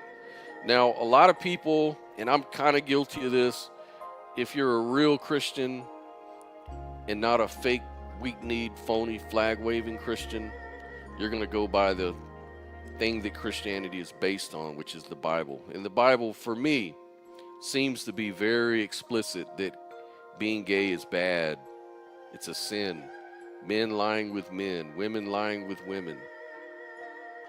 Those things are forbidden. And it makes sense because the culture of the time, no one really were good with gay people, especially in the Middle East. It's very patriarchal. So it was no surprise that the Bible will reflect that, right? But you know, some people that are intrinsically religious, they want to interpret these things their own way. They want to throw away certain things that they don't think fits, that they can't integrate in their own life. Now, a fundamentalist will say, well, it's the other way around. If something doesn't integrate with our belief, it should be called the devil, demonic. It doesn't fit in with our belief. You know, being gay, the Bible says, is wrong. Therefore, that's it. We should not allow gay people in our church, or we should try to, you know, help people get out of that lifestyle of being gay. And this doesn't promote well-being, and so in this way religion can be harmful because it's extrinsic. It's trying to control other people through your beliefs rather than just form your own beliefs, expand your own mind, and you know, you be the final authority of what it is you believe or don't. That's exactly what it is, man. It's about freedom. Now, a lot of people talk about free will, that free will is actually a religious sort of virtue. You know, it's a lot of atheists don't believe, or skeptics or whatever, maybe they don't believe in free will a lot of times because you know, free will is kind of like an illusion. You know, it's kind of like a square. It's just trying to put a square into a circle. You know, it doesn't fit. Because no one had a choice for when they were born, where they were born. You can't flap your arms and fly. You can't stop thinking by willing it to stop.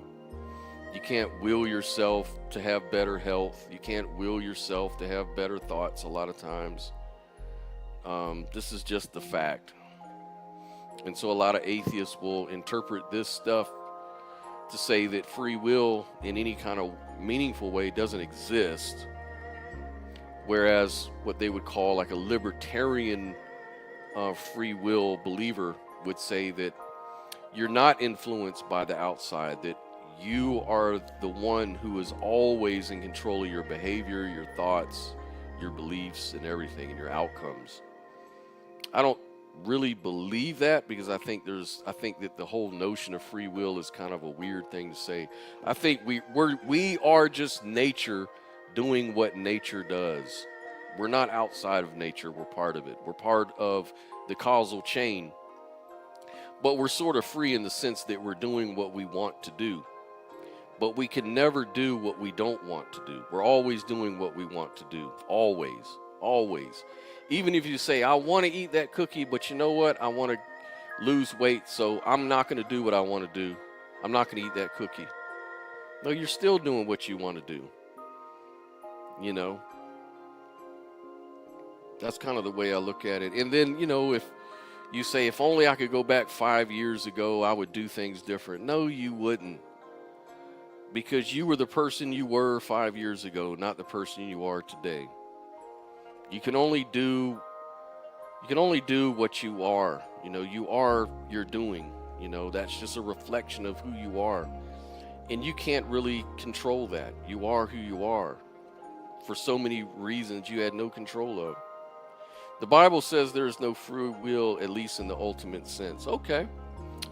I know a lot of what you call it? Calvinists say you don't have any ultimate free will, that you know, that your salvation is been preordained. You know, you were free. I mean, you were never really free to be saved. God preordained that you'd be saved or not. So in that case, I don't think you know whether you're saved or not. You just think you do. You could think you're free. You could think you're saved, Brian. And actually, at the end of the day, you may not be. Because you have no free will. You know, you have no ultimate free will on that. You know, you don't know what the future is.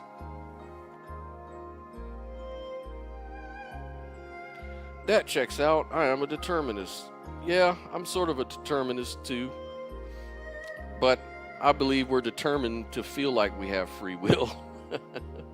So while we can't choose what we want, you know, we can be determined by factors outside of our own thinking, like somebody can force us. We can be coerced. And that's a little different than the free will I'm talking about. So maybe it's a compatibilist, I might call myself somehow. But that's just a form of determinism, I think. Brian says, the Bible says, it was known long ago what each man would be. There is no arguing with God about your fate. Yeah, that's kind of like Calvinism. That, you know, and I sort of believe that in a way. You know, we are nature. We're a process of the natural world. We're doing what nature does. Our consciousness is just along for the ride. We're observers of it all. And the really interesting thing, though, too, is that there's aspects of us that, you know, can sort of deal with that fact. You know, there's a part of your mind, you know, that is just neutral. Like these clouds, it's just right there in the background, ever present. It's called the I am, the I amness. So while you're thinking and your problems, your perceptions, all of these things that happen to you, or that you feel happen to you, are out of your control. You know, like your thoughts, your rumination.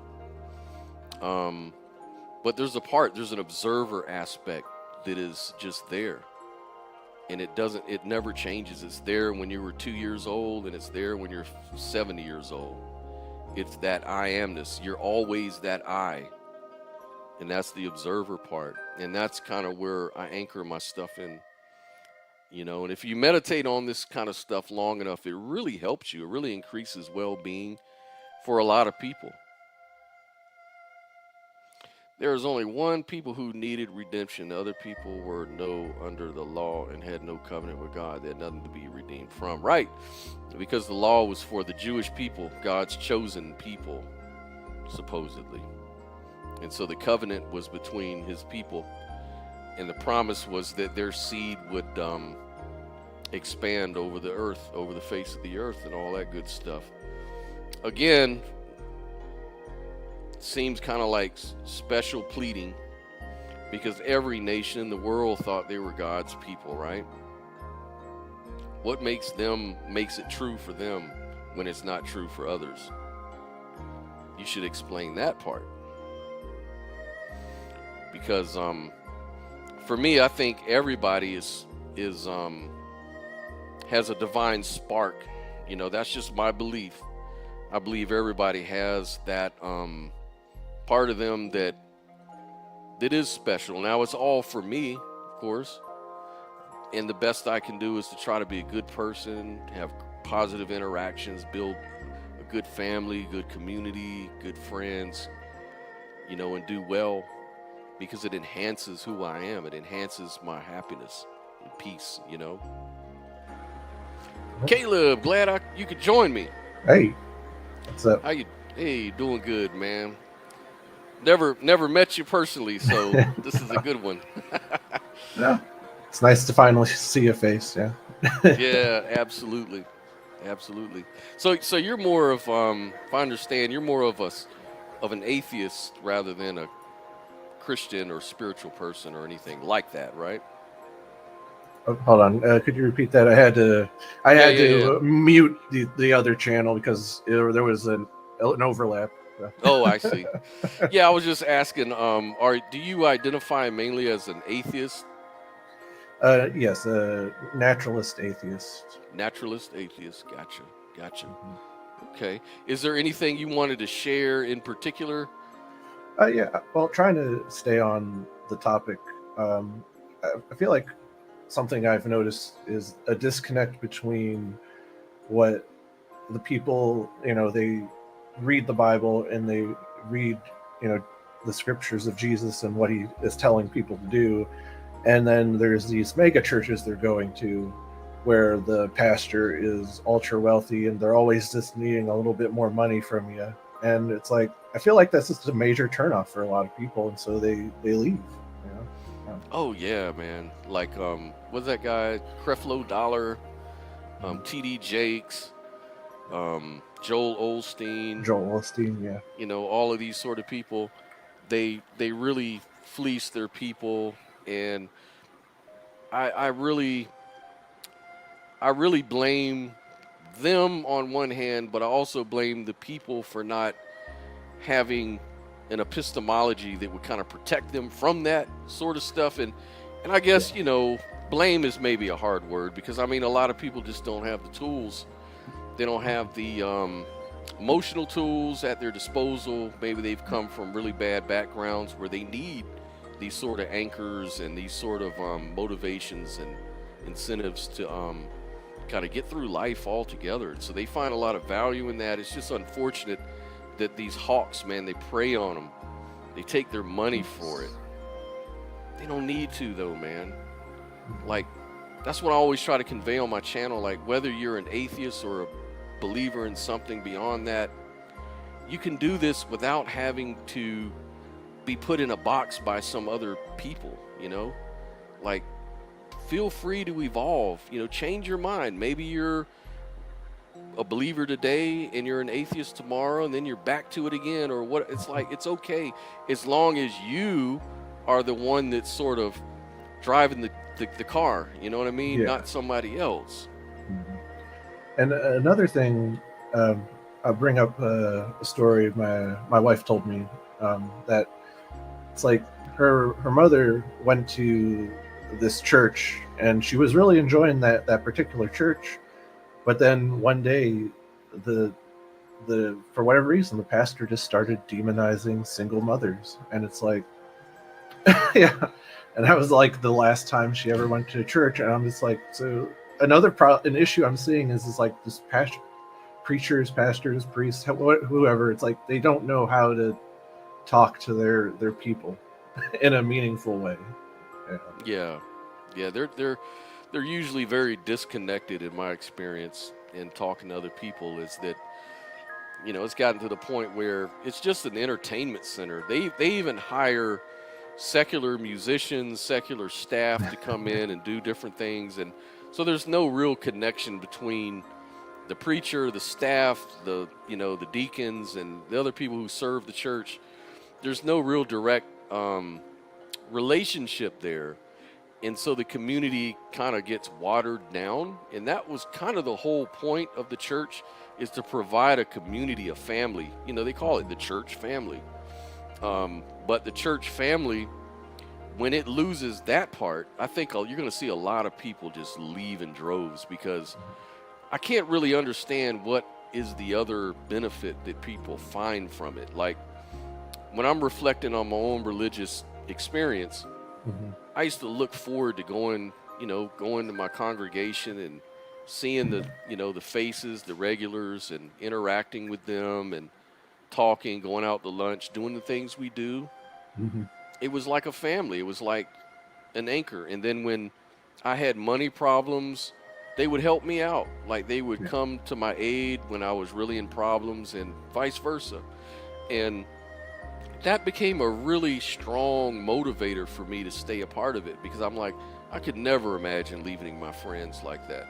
I could never imagine not coming here to see these people who I've come to love and respect and enjoy, but none of that really had anything to do with the beliefs, actually. If you really think about it, that really wasn't the main driver. So when the family side kind of went away, then the other side was easily to go away, Yeah. I mean, for my own personal journey, it's like, I remember one of the very first things that made me start thinking, maybe there's something not right with my beliefs, is it's like, you grow, at least I grew up with the belief that, gay people, trans people, lesbians, they're all going to hell. And then it's like, I finally go to public school, and I'm starting to befriend these people, and it's like, oh wow, they're actually decent, nice people. Yeah, it's too bad they're going to hell. And then it's like, oh wait, what? That doesn't make any sense. It's like, why are they going to hell? It really doesn't. That was one of the main issues that I have, was the problem of evil. I think that was the number one thing that kind of drove me out, because I was always thinking, the way that my God was defined was God is love. God is the embodiment of love itself. Like, God is all loving. And so you're looking at the world, you see all this evil, and there's always reasons given, the Garden of Eden, the fall, and all that stuff. They really didn't sort of make sense at the end of the day. But it just kind of dawned on me, if God is all loving, then why would he allow so much, unnecessary suffering? Like, I know that some suffering is how you evolve, it's how you grow. You can kind of appreciate the good things in life when you've kind of had it hard, probably better than someone who's had it easy all their life. They don't really value, money the same way as a poor person who came up did. So I get it, but I'm talking about the unnecessary suffering, like children born of leukemia, or, all of these really crazy things, like, why? I feel like a lot of theists, they have a lot of good answers when it comes to human suffering, but it always falls apart when we look at other animal suffering. It's like, they are not the same sort of moral agents we are. They can't even comprehend good and evil. Yet it's like, for billions of years, these animals were the majority animals that have suffered and died. And it's like, not over 99.9% of all species that ever lived are now gone. And for what? Yeah, by definition, and it's just, So it just kind of, it seemed like for me, the easiest way out of that was naturalism. Because naturalism, there's no one really to blame, you know? It's like, it's just the way it is, and there's no omnipotent God to blame for all the evil doing. So it's better to just accept things the way they are and understand, you know, how to live throughout it all, you know, rather than try to make up some stories that really, at the end of the day, just don't make sense, you know. Now, we have a guy in here, Brian D. Seems like you're a real big believer in God, and you have all the answers for all of these things. In the chat, like he says, love is just a characteristic. God is much more than that. One day you will meet the truth and understand. The truth can be frightening. Well, why don't you come on and enlighten us? It's one thing to claim it. It's another thing to actually show it, you know, or at least give a good argument for it. And I promise I won't bite. So. Yeah, I wouldn't.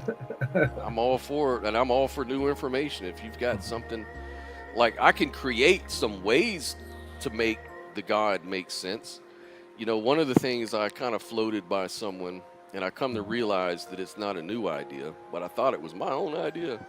But one of the things I came up with was, well, maybe God, maybe we're all God's himself, you know, like maybe God is sort of this inexperience, right, in the universe, this field of inexperience, but it's subjective, if that makes sense. It's like a potential. It's a subjective potential. And so once object subject were created, God put it simply, God created humans so that he could actually understand himself by being a limited, suffering little individual. So he could look back on himself. You know what I'm saying? That sort of fractalish sort of idea. Yeah, no, that sounds a lot like theistic idealism, which... Yes. And that kind of still doesn't make sense to me, because what happens is you still have the suffering, and it still leads you to the same freaking problem. Like, even the benefits that he might have got out of it, like if God is all love, if he's a loving God and he's this idealistic loving God, why would he choose to suffer in a lifetime for what? Why? So it just never really made sense to me. So as an idealist, I would say that it's just what the universe does. Suffering is just entailed in what it is. Just like any other naturalist would say, you know? Yeah, I mean, I'd say that, at least from what I've, read of what you've put out there, it's like the only difference between you and I is that you're an idealist and I'm more of an agnostic towards any sort of metaphysical worldview. And I'll tell you a little dirty secret.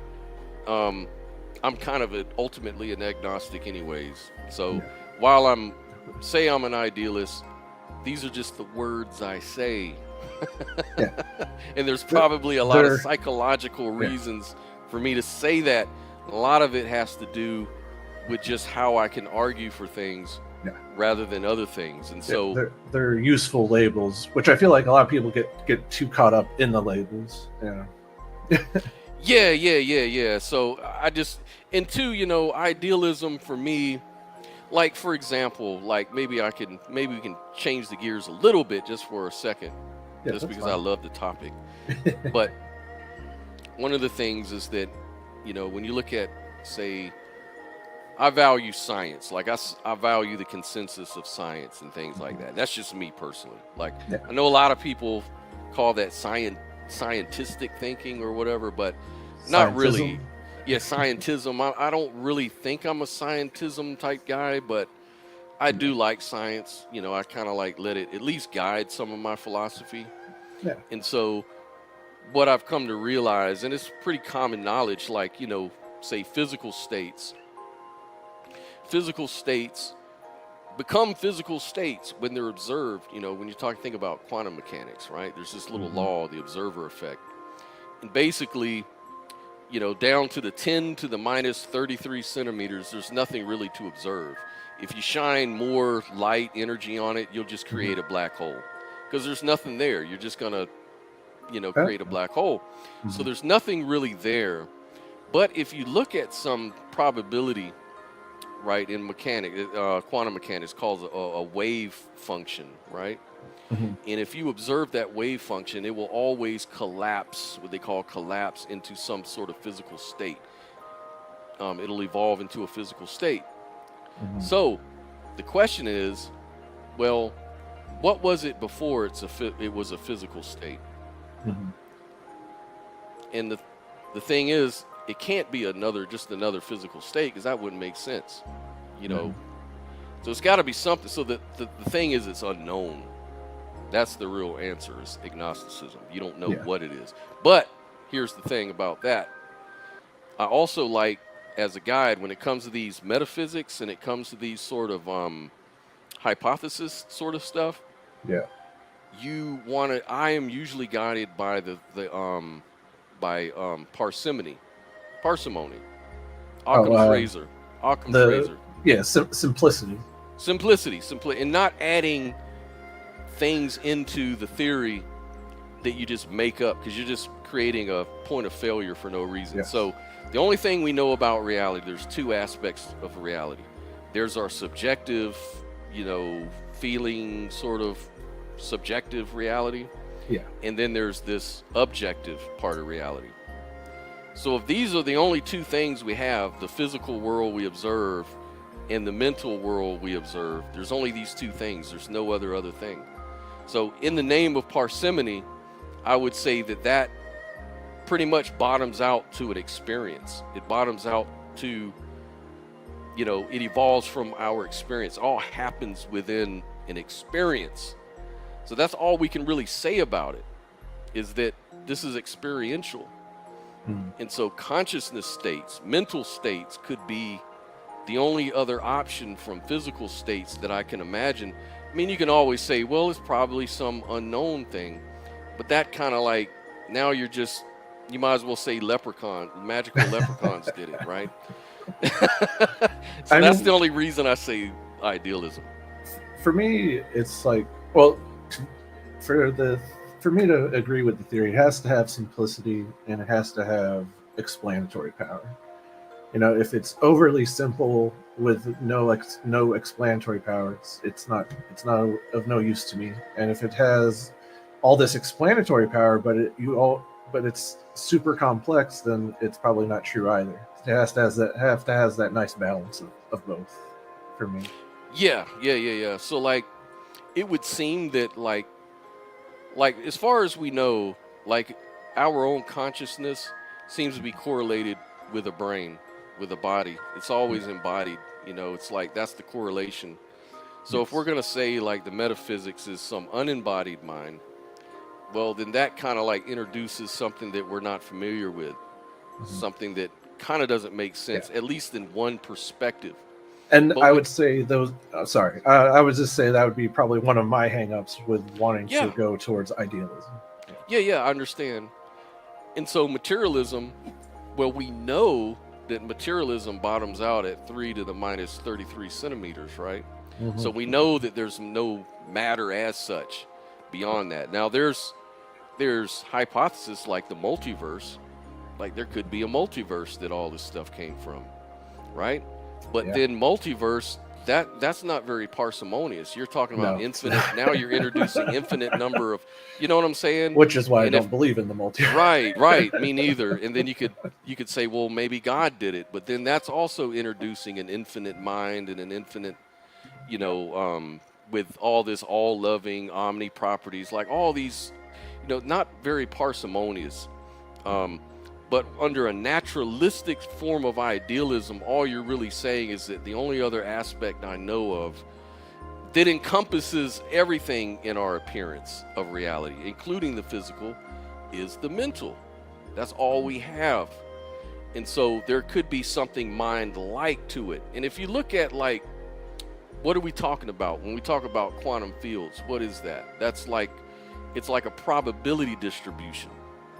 It's saying that we have all these things in the mind of the universe, or in the programming, or whatever analogy you want to give. All these things exist kind of like neutrally.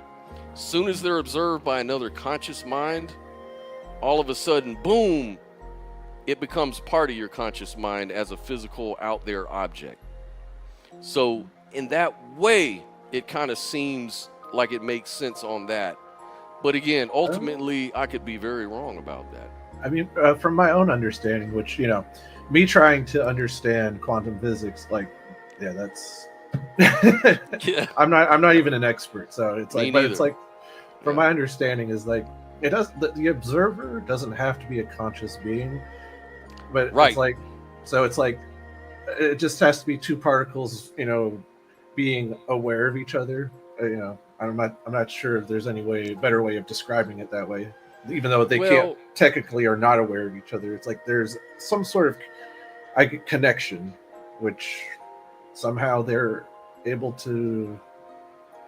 It's like, see, I do not have the words to describe what I'm trying to describe here. No, I understand what you're saying. Basically, what's usually said is that observation is usually done when someone shines a light onto something, and so those photons interact with the thing you're trying to measure, and then that interaction causes the collapse into some physical state. And then the question they always have is that, but ultimately you only see it when you're conscious. When you see it, even the measuring device has to be observed after the fact of observation. And so they said, well, wait a minute. So how can we test whether the observer is actually necessary?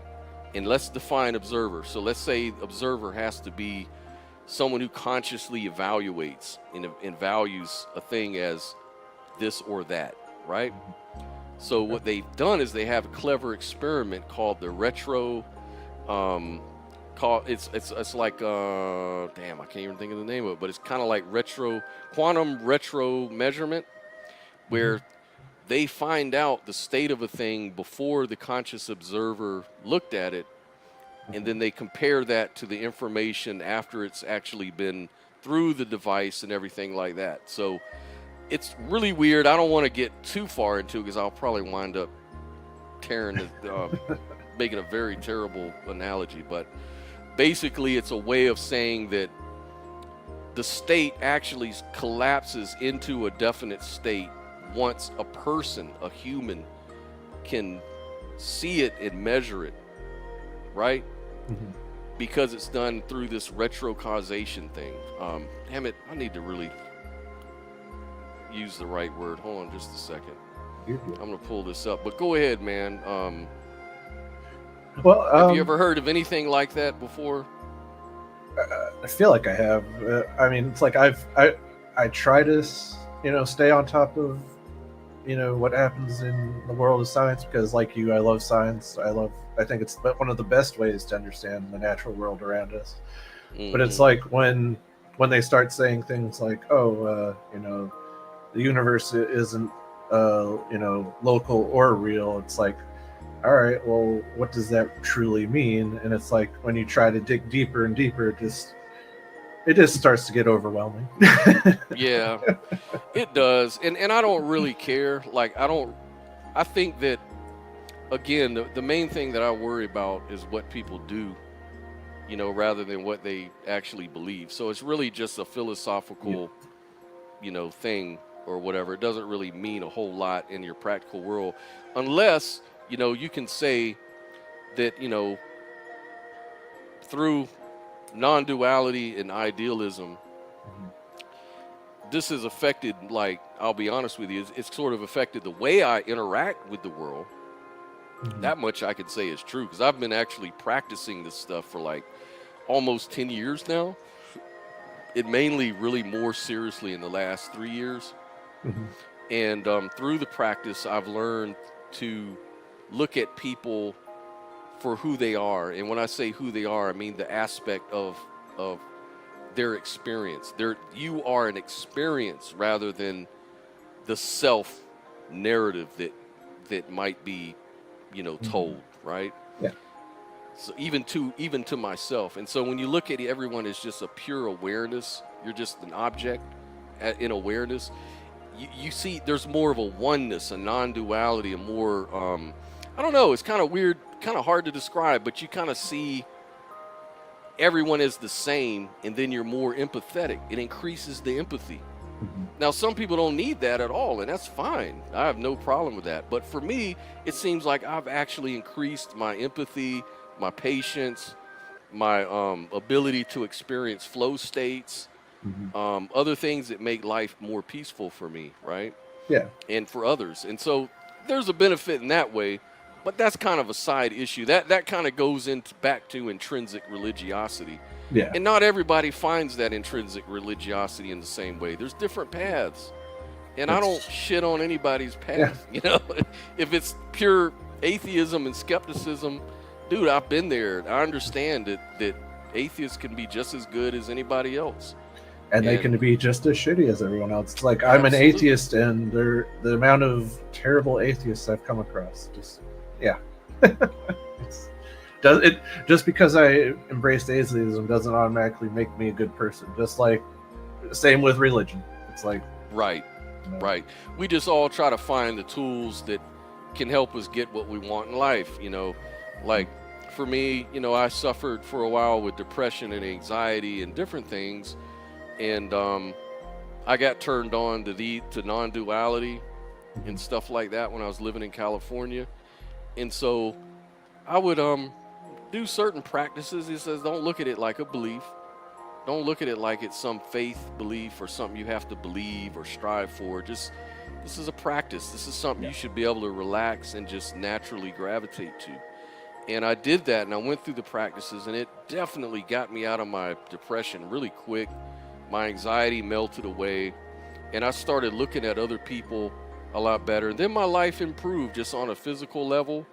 Like I started feeling more able to go to the gym, work out, take care of myself. I was a better father to my kids from what they tell me. More patient, more loving, just because I shifted, something shifted in my perspective of the world, you know, that's all. And to, I guess, get it back to the topic, it's like you did not need organized religion to do that. Absolutely. It was hindering me, actually. It was a hindrance because organized religions are all about rules and fitting in and dressing a certain way when you come to church and speaking a certain way, behaving, and never expressing doubtful questions. That's just distasteful and not appropriate. You know, I was told, you know, your questions are just not appropriate for here. It's like, wow. It's not good, man. Yeah. I mean, I didn't grow up, like I said, I didn't grow up in a fundamentalist household, but it was Catholic, very much, but it was very much like, I remember one of the things that traumatized me was like, the belief in demons, and that like, you could be possessed, and it doesn't matter how much of a good person you are. In fact, the more of a decent person you are, the more likely you are to be possessed. So that just freaked me out. My entire childhood. Had to get over that one. You know. So it wasn't really so much the fear of hell, which for my wife, who's also an atheist, that was something that traumatized her, the fear of hell. And I know for a lot of people that was a big thing. But you know, if an all-loving God, why is there hell in the first place? Right. And do Catholics still believe in hell? I thought they kind of like changed out of that. No, Catholics. I do know Catholics used to believe that unbaptized babies didn't go to heaven, but they changed their mind on that one after some outcry. So. Oh, wow. Yeah, that hell thing is a doozy, man. That's like the system of sticks and carrots, you know. Yeah. It's like it's pretty brutal.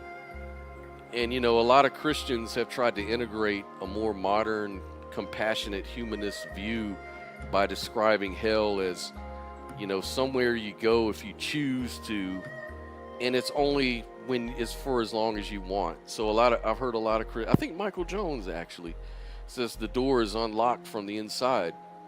So if you do die and you go to hell, you can always choose God and get out.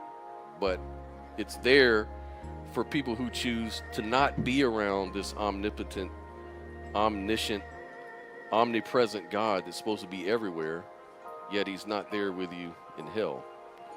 So something you choose to do. So again, the final authority rests with you, apparently. Yeah, that doesn't make Doesn't any make sense. a lot of none.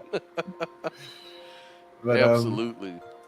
Going back though to what you were saying with like where like churches like are just trying to be, you bring in these artists, they'll put on these flashy displays, and it's like I feel like a lot of the reasons why people are turning away from religion is because current organized religion doesn't know how to evolve, and it's like they're evolving in the wrong direction. It's like it's like at the original church, it's like we had no issue with slavery. Slavery was a thing. And Christians can keep claiming that it was Christianity that freed the slaves. Well, where were you like the past 1800 years before that? It's like some outside force had you change your mind and be like, oh, slavery is bad. Let's find these anti-slavery passages in the Bible and put an end to it. Yes, yeah, man. And now our current time is it's like, oh, there's all these LGBTQ people who are just trying to live their lives, not trying to get persecuted, and you're failing them. And it's like they don't know how to contend with that. And putting on secular music isn't going to fix it. Not fixing it. No, wearing jeans, at church isn't going to do it. It's like it's so true and that's part of Christianity's strength has been the fact that it's been able to culturally appropriate everywhere it's gone, to where even evolution used to be. Now most Christians believe in evolution. Mm-hmm. Most Christians go along with gay marriage, but of course these are depending on if one of these what they call it, universalist churches, or one of these. I was going to have a guest on today. His name was Thule, and he's a gay black man who's a Christian, and he's leaving the church because his whole thing is they just don't know how to accept me. Like, they let me go to church, they let me do things, they married me and my husband or whatever, but then it's like, yeah, but it's Wait. Like, so they went through with the gay marriage, but they're still like, but you're still going to hell. Like, what? Yeah, you're still you know it ain't right. It's like, what? So it's just the hypocrisy. He was saying that just that whole hypocrisy kind of turned them off, and it's an issue. So he said, but they have really good bands and they have really nice light show, and he says, but that's just not enough for me. I need more than the entertainment. You want something that doesn't tell you that your existence is an affront to the Lord. Yeah. Maybe start off by telling me I'm not a piece of shit. Maybe that'll help me stay. Maybe if you can stop that. But yeah, it's like it's they backslid. They're always the last to conform to scientific things like evolution, the earth is round, being gay is natural. Now they're fighting with the LGBTQ thing. Eventually that'll probably be, integrated into the church and stuff like that. Yeah, like the whole trans issue, it's like, I don't care what trans people are doing. Why are you obsessing over their private parts? Just stop. Right. Right. It's like, as far as a person who identifies as anything, I don't really care. Yeah. I don't see. And, it's kind of ironic, if you think about it, people who say that they identify as, gay or something like, I feel like I'm a woman trapped in a man's body, like I was born into a wrong body.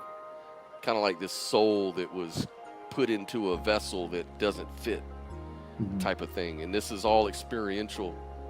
And then, the Christians will say, oh, that's just so ridiculous, and it's so stupid or irrational, yet they found their whole epistemology on the same sort of thing. I feel this connection. I know God exists, not because he actually exists, but because, I don't know, I have some kind of feels about it or something, you know. When it comes specifically to Catholics, though, it's like I feel like there's a special sort of hypocrisy where they believe that trans people are are delusional, yet they believe that the body and blood of Christ is literally transformed from that bread and wine. That's what I'm saying. Be consistent, man. Be consistent. You know, you're either going to be consistent or not. And if, you know, and that's where they lose me, you know. Yeah. It's like the one issue I can think of that conservative Christians have with trans people is the whole sports thing. It's like, yeah, we got to figure that out, but yeah, like I don't think banning them completely is the right answer. Yeah. Maybe find a different category, come up with something. I don't know. Yeah. Like the easy fix. You know, it's not as big as a deal as people make it out to be. In fact, you know, the argument always goes inconsistently when they say, it's not even a big deal anyways. There's only like, 7 trans people in the whole country or whatever. But then they make such a big deal about it. And it's like, I know that this argument can be made on both sides. Like maybe trans people will say, I don't know why you make a big deal of there's only 7 of us in the country or whatever. But then they feel like laws have to be changed and stuff like that. And so what I've noticed though is that it's not so much that the noise is coming from trans people themselves. It's liberal people who want to be upset on behalf of trans people. Yes, we did a whole show about that the other day. It seems like the people who are really outraged are the white liberal men who aren't trans. It's like they're straight people. It's almost like they just want to they just want to go down in history on the right side, and they want their voice heard. So, because you know, it's what they call it, virtue signaling. Yes. You know, they just which want both sides virtuous. do, but man, do liberal white people love to do that? Yes, they do. I remember one time they were kissing the boots of black people in public and stuff. Like came out and all this big thing. I'm like, God, that was so cringy, man. They just get so cringy, dude. It's like, you know, me, like politically, I'm very neutral. Like I'm not conservative or liberal. I'm just I just go with whatever I see at the time. And I know I can be wrong about things, but I sure can't see cringe from 100 miles away, man. Oh, I'm not conservative or liberal either. I'm on the left, but it's like, to me, my leftism does not make up my whole identity. I feel like too many people make their whole political ideology their entire identity. It's cringe. Oh yeah, it's the identity problem, and this is a thing. Like even like I have friends on the right, they think I'm far left.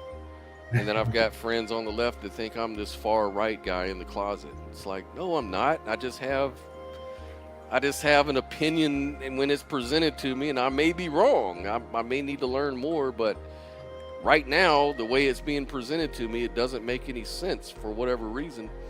And I really don't care. Like one thing that I've kind of done is kind of lose identity out of my whole grammar, you know, kind of my language doesn't really involve identity anymore. It's like the more I've kind of getting off identity, the more peaceful I've kind of been, because now I don't have to fight for this imaginary ego.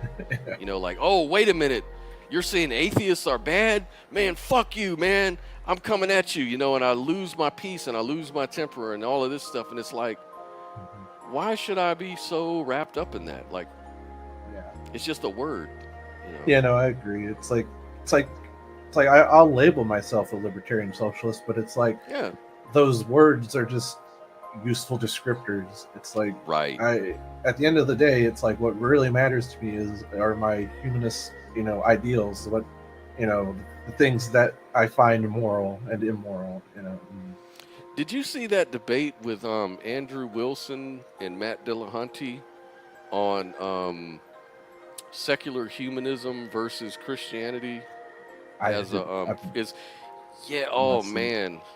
it was really heated. It got heated because of course Matt Dillahunty is a secular humanist, and Andrew Wilson is like an Orthodox Christian, Eastern Orthodox. And so Andrew was saying that no, we need a Christian nation theocracy, a Christian theocracy would be a lot better. A lot better. We tried that. Yeah. It's like, what? So he's going in on that, and Matt Dillahunty's getting so angry because he's like, no, but the problem is, the one thing that the Christians have going for them is they have a book, and they have this oomph of label God. You know, that's for them in their mind. This is like undefeated. You know, but with the secular humanists, yeah, they have the secular what do they call it? The manifesto. But the manifesto is not rigid at all. It's basically just, we support the well-being of people, essentially. And well-being is defined as whatever the constituent of people in a given society feel is best for them. And they should have the right to express their common goals of well-being, you know, in any format they wish. And so, you know, the inconsistency becomes very apparent when you're arguing with a Christian, because it's like, well, who's deciding what's good? Who decides good and bad? You're saying the number of people, you know, in actuality, that's really the truth. Societies decide. They do that now. Like, there's no, you know, this isn't controversial. It's like there's societal morality, and then there's your individual morality. Right. And see, for the Christians like that, like these Orthodox and sort of presuppositionalist type like he is, their whole thing is, well, that means that morality and ethics are rooted in subjective, relative, whereas ours is rooted in God, who's absolute, immutable, primary. And, you know, you wouldn't even know what's good and bad if it weren't for the Christian God, you know, because without God, see, there's a lot we could get into about that. But. Yeah. So it was just, man, it just turned into a, you know, as you can imagine, a firestorm. No. And you know, and I get it. Like, going back to that clip you showed of Mike and Krause, and just like, you know, theism, you know, just as a whole, or I guess I would say religion, because it's like they do know how to really give you a sense of community. They know how to, they have the boots on the ground. They're able to do all these charities and whatnot. And so it's like, they have a big head start over, you know, humanism. And so it's like, I would say that it's like, it would be nice if like in my state of Kentucky, if there was a humanist center where we could just go and gather and do stuff. You know, it's like, you know, people will mock, you know, religions for doing all these silly rituals, and it's like, but those rituals help people become more connected with each other and their God. And it's like there's psychology for you know, that backs that up. And it's like, yes. And see, so, this is the thing that kind of gets into the political narrative again, because if you think about it, at least, and I don't know if you agree with this or not, but in my experience, most atheists, agnostic types usually are left-leaning.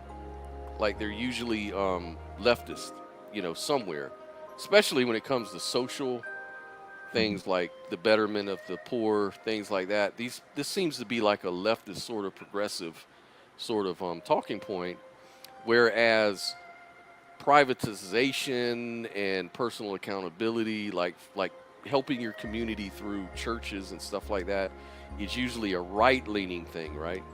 So what happens is, when you think about atheists, if most of them are leftists, then what's entailed in that is big government. to do the things that we're talking about. Like, and historically, most good, like most help for the poor, most help for communities has been done by the government. And so that's why leftists say we need government to continue to be a social net to actually help our people in that way. So therefore, the emphasis goes from churches and community help, and more their energy goes into trying to promote the Democratic Party to be more for the people, more, I don't know, welfare.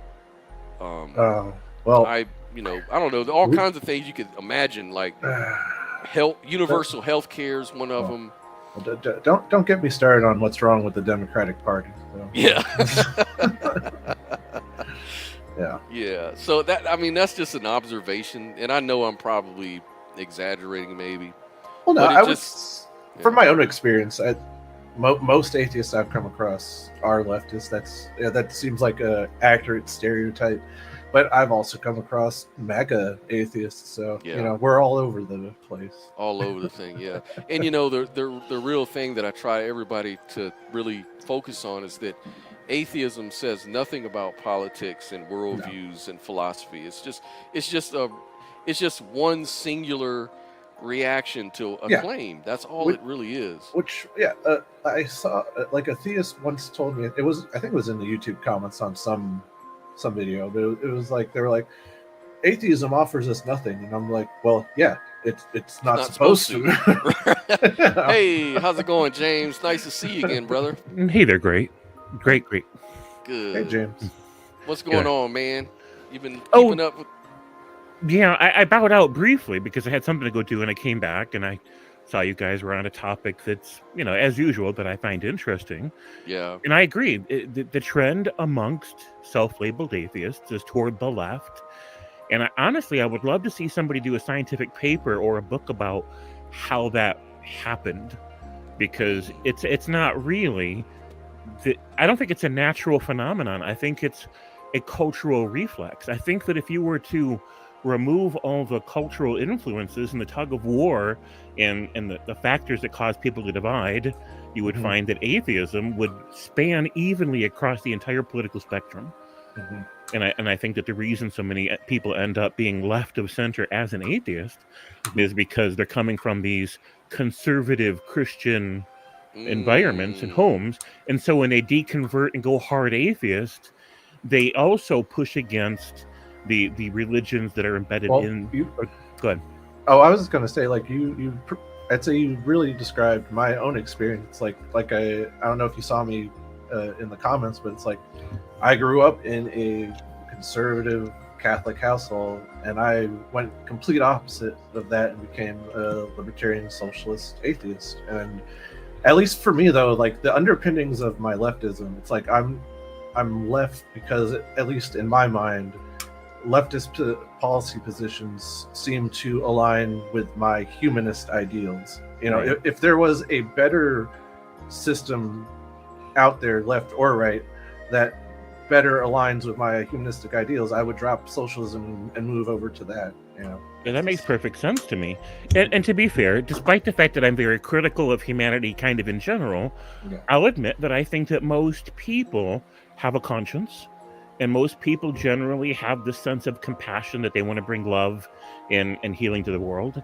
And so when they deconvert from a conservative religious environment, they suddenly realize that they're more free to be compassionate and be about healing and connection.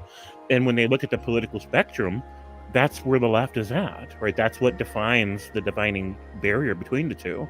Because conservative politics is really about how to withhold benefits from the people that are on the lower parts of the system towards the advantage of people that are on the upper parts of the system. And there are different reasons or justifications for that. But basically, if you're down here, on the ground with everybody else, then the people that you identify with aren't going to be the elites. They're not going to be the people at the top of power structures, especially when you're just coming away from a power structure and you're kind of feeling icky about the whole power structure thing. You identify more with the people that are down here on the ground with you. and that's what frustrates me with the whole Democratic Party, because it's like there was someone who was willing to tap into the angst and anger that many Americans were feeling, and that was Bernie. And Yeah. but the Democratic Party was just like, no, we don't want that. And then Trump was just able to swoop in and be like, yeah, I see your anger, and you know who we need to be angry towards? Immigrants and trans people. It's like, no, that's not who we need to be angry with. Right. Yeah. And Dark Matter 2525 has a video about this called Totalitarian. And in that video, it's part of his Power Corrupt series. In that video, the villain, the guy that's in power, explains why you need a bad guy. It explains why you need to demonize vulnerable groups, because you need to be able to have a narrative where you're rescuing the people from evil intruders, from evil usurpers. And so you have to have somebody to demonize so that you have a narrative about who you're rescuing the people from, so that they won't realize that the guy that's doing the rescuing is the real villain. Yeah. Like Right. like to me, it's like, yeah, there is a 1% of the population that holds all the power, and it's not the trans people, it's the ultra wealthy. Right. Yeah, and that's like an old playbook, right? Like even Hitler, used that one. He demonized the Jewish people, and everybody rallied everybody to a common enemy. Right. And yeah, it's an unfortunate side to how power hierarchies use that to gain power, and we fall for it every time. People fall for that stuff. Oh yeah, no, it's very human, because it's like my wife is an anthropologist. It's like she was looking into ancient Roman culture, and it's like there's the walls of the Colosseum are just marked with dick jokes, and it's like that's just such a human thing. It's like, Yeah. We're Right. still doing dick jokes. Right. And in our society, that's exploited, though. For generation after generation, the left side of the political pendulum in America had the opportunity to improve our educational system for children, for teens, for young adults, to include proper training about how to recognize propaganda, how to recognize when you're being manipulated and people are exploiting backdoor hacks into your psyche. But they decided that they didn't want to that in our education, because they didn't want a population that was too well informed, that was too empowered, because even though the left side doesn't do as much propaganda, they still do it, and they don't want to make it to where people are immune to that factor of control. And so here we have the result of them trying to game the system, trying to figure out how much manipulation and coercion and propaganda could be embedded in the system to their advantage. And because they tried to game the system in that way, always seeing what they can get away with, the left side getting away with as much as they can, right? But they're always still the lesser of the two evils. And here we have the results of that, where they couldn't get away with as much as they thought they could get away with. And now we're all paying the price. And one of the other problems with that too is they eventually run out of gas, because like I would say over the last few decades, the left has done a lot to increase the well-being of, say, minorities and women and things of that nature, right? True. Yeah. And so now the things have in fact gotten better, to the point where now we have we have our first black president. We've had so many things, CEOs of huge companies that are people of color, women as well, and all of these equities in society that has obviously improved over the last 50 years. But that's never good enough for the left, because they still need some kind of problem to exist. And so a lot of times they will sort of actually offend a lot of black voters, because they sort of paint them out to still be victims, and they may not personally feel like victims. A lot of them don't. I mean, unless some people just want to have this victim mentality. There's a lot of people like that in the world that just part of what works for them in life is to be always needing stuff and always being a victim, and that served them well. And so the Democrat Party, at least they have them, but it's an ever shrinking demographic of people, even within minorities, to be this victim mentality. And it's not that racism doesn't exist, it certainly does. But it's definitely not like it was back in the 50s and 60s, you know. I feel like the issue is that with the Democrats is like optics. It's like, you can say, systemic racism is still affecting our society today without making black people feel like, that they're just the worst. Right. Because it's like, it's like, how long did Jim Crow laws last? Until the mid 60s. And it's like, so obviously that's going to still reverberate to what's happening today. It's like, you can get rid of the laws of redlining, but if you don't do anything about it, it's people, you're still stuck in the situation that you were in 50 years ago. It's like, right. And it, those sort of things are more or less happening in different regions. Like, no one's really, like, I would say somewhere in a Podunk, Alabama somewhere, those red line problems still exist, and there's a lot of racism, more so than, say, in LA or even a big city in some conservative town. Like, I live in a conservative town. It's in Florida, and most actually, statistically, from what I understand, it's half and half. Like, for black people, there's like maybe 40% are conservative, and there's a different, it's probably more liberals than conservatives, but there's still a good deal of conservatives. But that's because we live in a town that that is progressive. We used to be a very democratic town at one time. So, we're kind of used to each other. We're kind of like, we all work together. We all, a lot of interracial relationships, a lot of positive things for racial relations here. Even though now it's very deeply red, but it's different than some podunk town in Alabama somewhere, which they're still dealing with some serious racism, like in, what's that town that I heard about it, somewhere not far from here in Alabama. It's just depends on where you go too, Hey, Otangelo, how you doing, man? Glad you could pop in again, brother. Yeah, hi. Hey. Good evening. Hey, good evening, sir. How you been, man? Have you been able to watch the show, or are you just coming in? No, I just came in. I just saw that you guys are live, so. Ah, okay. Yeah. We were kind of talking about intrinsic religiosity versus extrinsic religiosity. Like, there's a lot of, in America, there's a growing demographic called nuns, and they usually identify as intrinsic religious people. Like, they could be Christians, but they don't necessarily go to church. And science seems to reveal, a lot of scientific studies support the fact that these believing intrinsic religious people have better lives, more well-being, better health, longer lifespan, stronger families, stronger community interactions than, say, unbelievers or extrinsic religious people.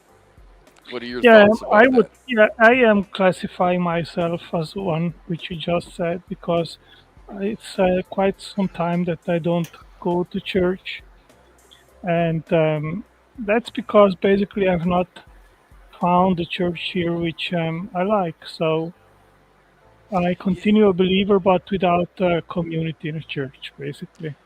Yeah, I remember you were telling me that last time. You were saying that you haven't found a church family yet that really works for you. And would you say that your religious beliefs kind of give you more well-being overall, say like psychologically, physically, socially? I read recently an article about what makes our life qualitatively better. And the article said something which I fully agree with, is when you have a mission to contribute somehow to better this world, to give a contribution which you yourself regard as important and meaningful, and which can help improve the life of other people, right? And I deeply believe that the Christian faith does that. And when I tell others about my faith, I think that I am not only contributing to the well-being or the possibility of someone finding more well-being by becoming a Christian, but it contributes to myself, to me feeling better, because I think I'm contributing positively in this world. Mm-hmm. Okay. What do you think about that, James? So, there's a lot of words there that could mean a lot of different things to a lot of different people. Christianity is a good example. It's a religious theme, a label, a category, however you want to think about it. And so what Christianity means to Otangelo, his doctrinal understandings, the emotional part of it, the spiritual part of it, isn't necessarily what it means to the next guy who identifies as Christian.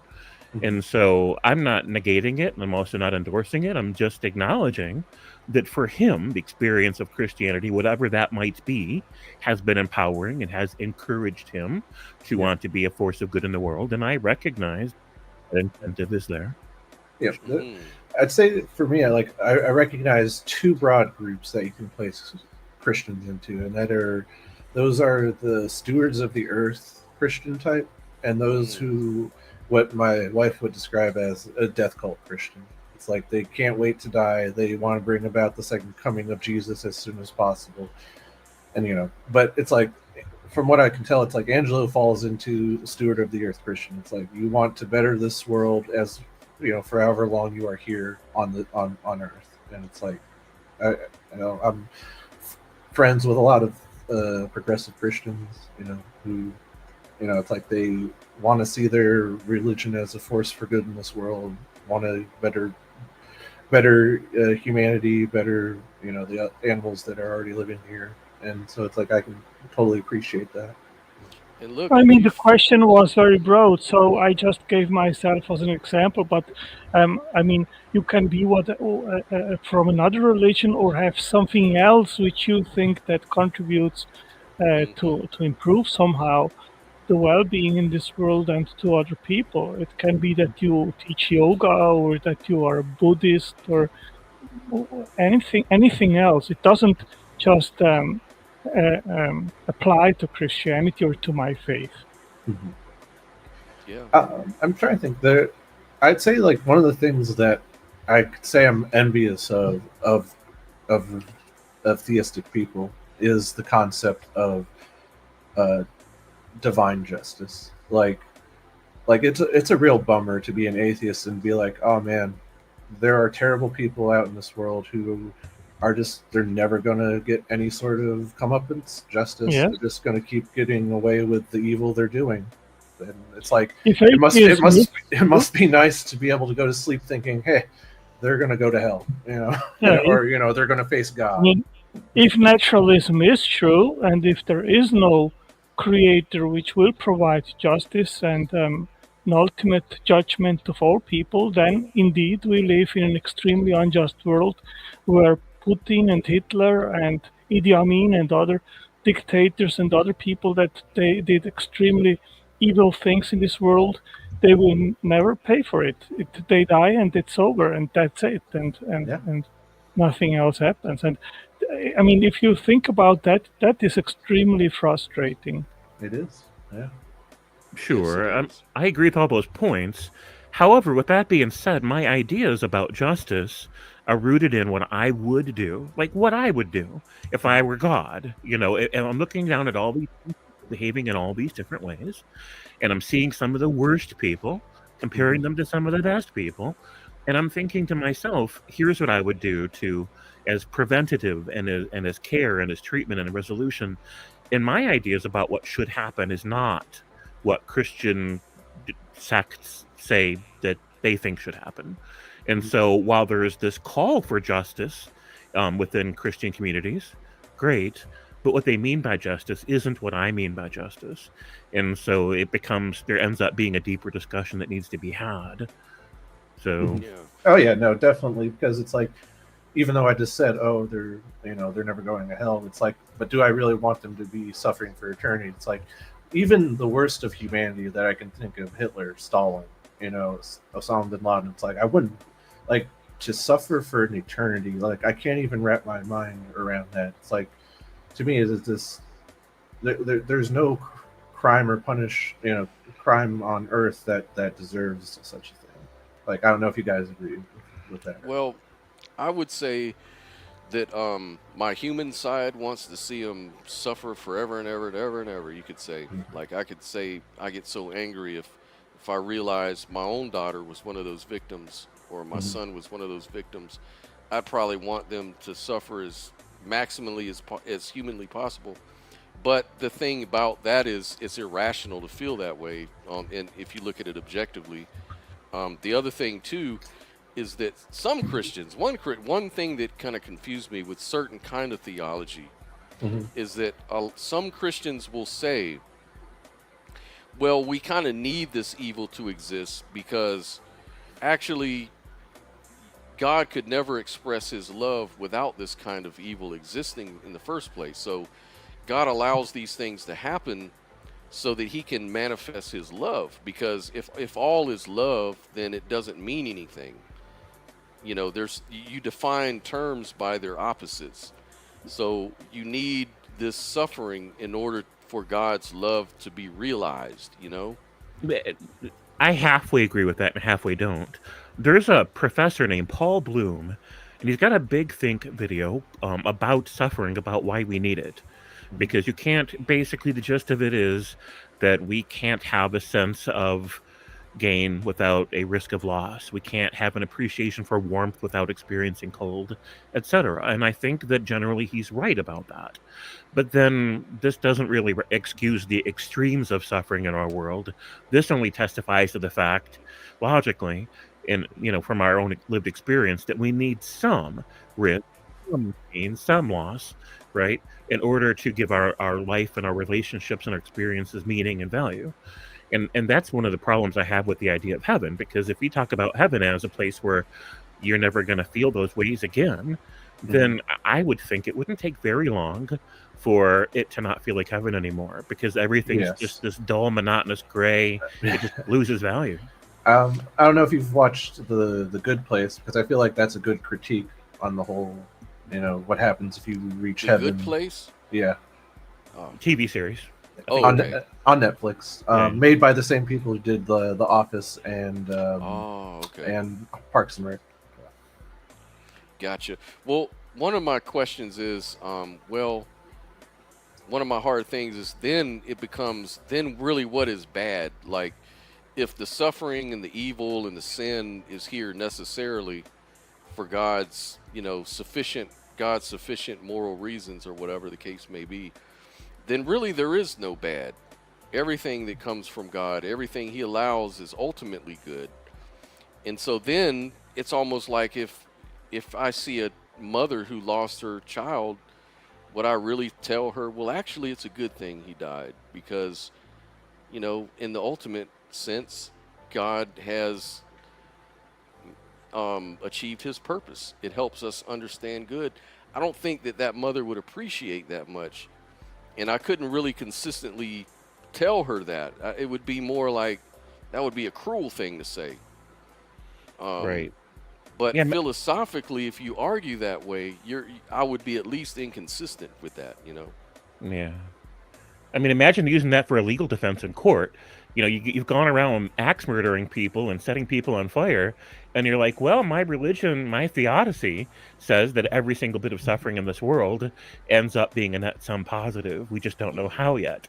And so, whatever God has planned, it's going to be such that, man, it sure is a good thing I burned that person to death. It sure is a good thing I hacked that whole family to death, right? Because in the end, it's better than it happened than if it hadn't happened. And this, because that line of reasoning inevitably leads to that way of thinking, because you have to stay the course. You have to follow the logic to its inevitable conclusion. For that reason, every time I hear a religious person argue that way, man, I cringe so hard. I'm like, just stop. I Yeah, remember. Yeah. this is a very difficult topic, and I remember when someone asked William Lane Craig about the children of the Canaanites, which were slaughtered because God commanded to kill all the Canaanites, and he said, "Well, their fate isn't that bad because in the Bible doesn't say anywhere the children go to hell, so they are in heaven now, and they are in a better place." And I mean, that was just absurd. I mean, shall we now start to kill all unborns because they go to heaven, or have babies in general? I mean, that logic is so screwed up. So Yeah. it would be better if he would have remained silent and said, "Well, I really have no answer to that," and keep it by that. Yeah. Abortion is actually good in that case. Well, sure, but it's very much similar to the way that Augustine reasoned about why heretics should not only be killed, but tortured first, because then you torture them into repentance, give them the best chance possible to get into heaven after they die, and then you kill them so that they can go meet their judgment, and so that you removed this wayward component of society, so that you can minimize how many people are influenced by that wayward way of thinking and being in the world. And if within the context of their theological model, it makes sense. Yeah, of course you should kill heretics, right? But but this is the reason why I'm like, we probably shouldn't have a theology like that, because look what it leads to, and that's not the world that I want to live in.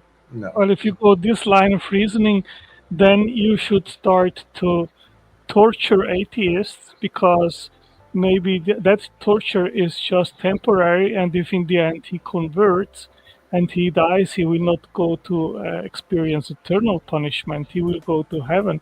So it's actually, by that logic, a good thing to torture atheists. I mean, Right. Exactly. And I mean, don't really want to live in that world. No. Yeah. No, I don't. No, not at all. And yeah, that's like, I think one of the biggest challenges for any sort of theistic sort of worldview is the problem of evil. And like I said, I guess people could come up with creative ways around it, but that's all kind of ad hoc reasoning at that point. So it's really just kind of imagining ways, You'll see that the Bible itself doesn't go into the issue what happens with those which never hear the gospel, because this is also a very complicated issue. So that means if an American, an Indian maybe, who never hears the gospel, he cannot be made accountable for having rejected it. But if he hears it then and he rejects it, then he can be made accountable for having heard and rejected it. So would it be better he would never hear the gospel? Mm-hmm. Yeah, we had a comment here. Let me put it back up. I thought I saw it too, that we're having a delusional discussion. Yeah, there has been a massive return to religion in recent years, backed by statistics. I just looked up something. Yeah, and so did I. Just this morning I did. Go ahead. Yeah, mine says that while some evidence suggests that religion is growing in certain places, the overall trend in the United States is towards a decline in religious practice. For my own research, or limited research that I've done, it's like religion is declining a lot in first world countries. What the Austin is probably talking about are places that are like Africa and India, where religion is just sinking its teeth, and people are being those countries are having the most children, and it's like, yeah, they're being born into these religions, and it's like, to me that's just a bad argument. Right. Well, I mean, if you look, we have about 8 billion people on Earth. United States is about 300 million, so that's not even 5%. Right. So we have most people in China, in India. We have over 1 billion in Africa. And the truth is that in these countries and other countries with high populations, faith has never been in decline. It has always been a very important issue, not just Christianity, but other faith systems. So those which are completely devoid of believing in some kind of higher entity. They are worldwide in a Oh very yeah. small minority. That's And like I would. also the nuns, like I say, they're the highest growing demographic. The nuns here, at least here in the United States, and yeah, they have beliefs in God and they share some of those things. Some even identify as Christians, but I guess what my whole thing was, they're leaving organized religion, like organized Mhm. churches, kind of like Well, what Tangelo did. yeah, and I would just like to ask Austin, why is it that this growth in religion, in organized religion, is happening in the most poorest and underdeveloped countries? You know, just something to think about there. And as far as in the light of the world church, they have an apostle of God, white lives. The name is Nate. I don't know what that means. Joe. I don't So know. I just looked it up, and they're a convicted P3DO offender. Like they're a serious sex criminal. So I don't know what the person in chat's trying to say about them. Mm. I don't know. I don't know. I've so far, I've just kind of concluded so far that yeah, religiosity is pretty positive, you know. But people are getting, at least in the United States, they seem to be getting fed up with being part of hypocritical churches. Yeah, and And it's like that's pretty much.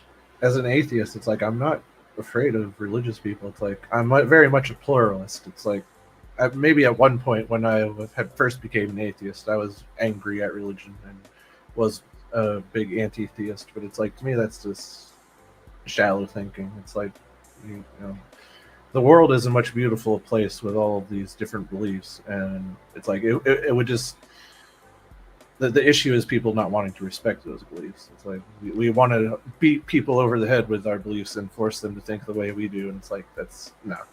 That's, Yeah, you know, and atheists do that too. They seem to get really triggered by people that talk about God on social media or Yeah. express their opinions. It's like they want to challenge it and own them, and you know, and I don't know that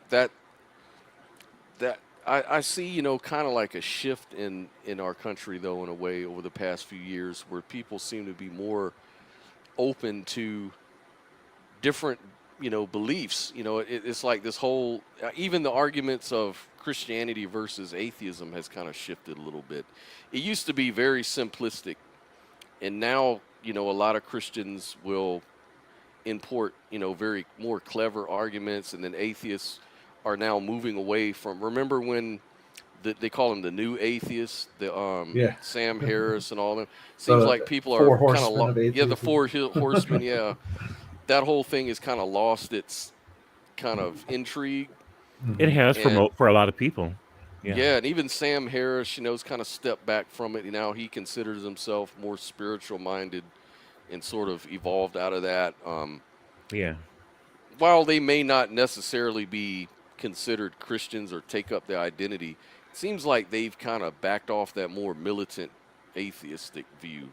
I over the agree, years. and I would say that that's progress too. In fact, my favorite new channel is Britt Hartley. Awesome. You know, I don't know if you know that channel or not, but it's a. What's it called? I'll put it in the chat. I'll find it. Give me 1 second, then Okay. I'll put it in private chat. Perfect. yeah, no, I mean it's like my favorite YouTube atheists are people like Alex O'Connor or Drew. Oh yeah. Genetically modified skeptic. It's like Yes. Yeah, I like Alex O'Connor, and he's very open. You know, he's now went from atheist to agnostic, he says, and he's more open to the conversation to talk about the values and things like that. So I feel like that's one progress. I'd say one of the biggest issues I had with what you would call new atheists, just especially the Four Horsemen, it's like it was very devoid of any philosophy. It's like, to me, when I think of atheists who should be having discussions with theists and having conversations, it's people like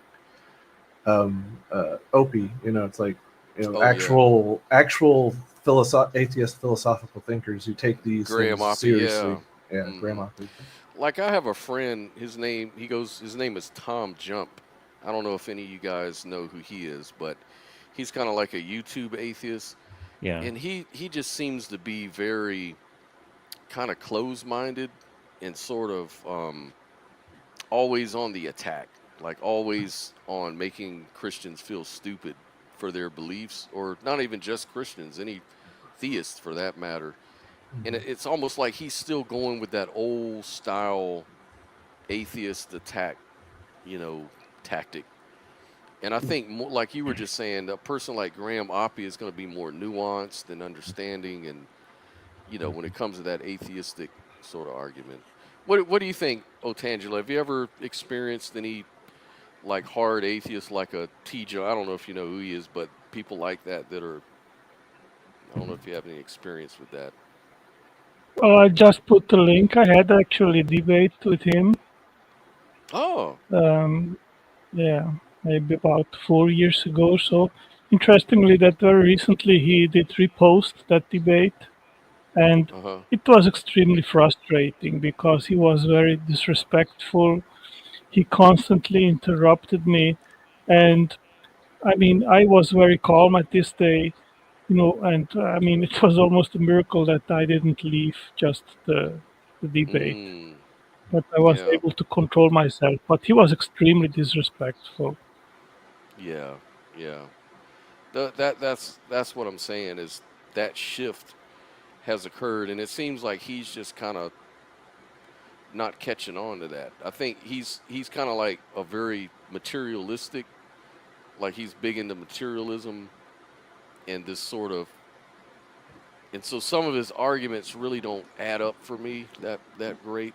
But I mean, other people will agree. I understand. I think he's got a big channel. But for me, I don't know. There's other ways of looking at things, especially when we aren't really sure what the truth really is on certain things. He seems to be very cavalier about it.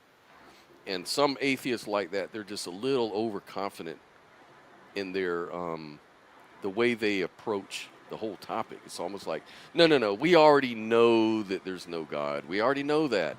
So yeah, it's gotta be it's gotta be false. So I already know it's false. I just have to figure out how to I just have to figure out the right way to say it, Well, the problem is that when you encounter someone like that, these guys, they don't even think and listen anymore to what the opponent has to say, because they think they know everything already better than anyone else, and then they don't care anymore about what the theist has to say. Yeah, Now, and I'll be honest with you. I think me and Otangelo, me and you, we had a debate years and years ago. It was about, I think it was on intelligent design or something like that. And I meant to tell you, and if I didn't, I apologize. I wanted to tell you that your argument was very good and you were very valid in everything you were saying. I was just trying to provide pushback because that's what you're supposed to do as a debater, is try to imagine ways you can, refute your opponent. But it doesn't mean that I was trying to really, say you were. I'm just saying, I hope I didn't come off like a Tom Jump back then.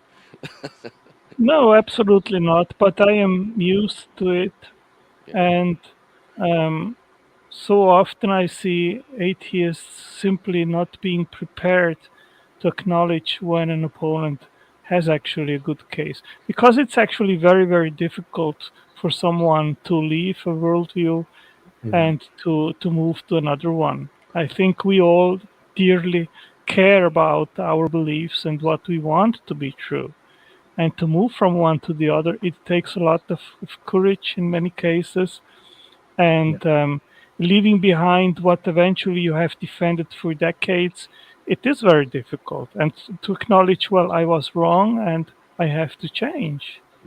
And by the way, I also wanted to tell you, now that I got you on here, my view on intelligent design has somewhat evolved ever since our conversation.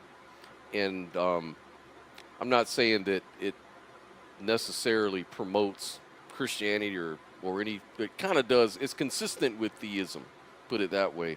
But it's also consistent with naturalism, depending on how you define it. So it's kind of weird, but it may help you in your debates when it comes to intelligent design. You might want to look into this biologist.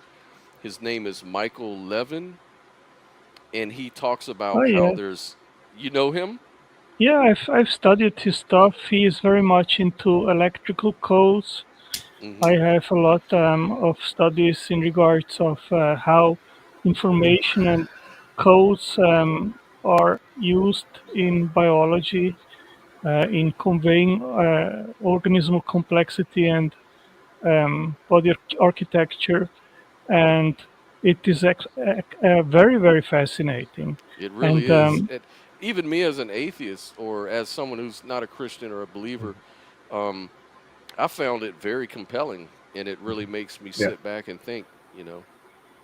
Well, it's like you yeah, guys remind me of my wife, who always tells me the only atheist I can tolerate is you. It's like, because there are, because even I, where it's like I'll put like when I'm discussing evolution, it's like I'll give a link to a evolutionary biologist who is a theist, and then I'll have other atheist comments saying, I'm going to just ignore everything he says because he's a theist. And it's like, what? But he's That's an dumb. evolutionary biologist. Yeah, it doesn't matter. Like the head of the Human Genome Project was Francis Collins, Mhm. and he's an evangelical Christian, and he was president of the Human Genome Project, and he believes in evolution.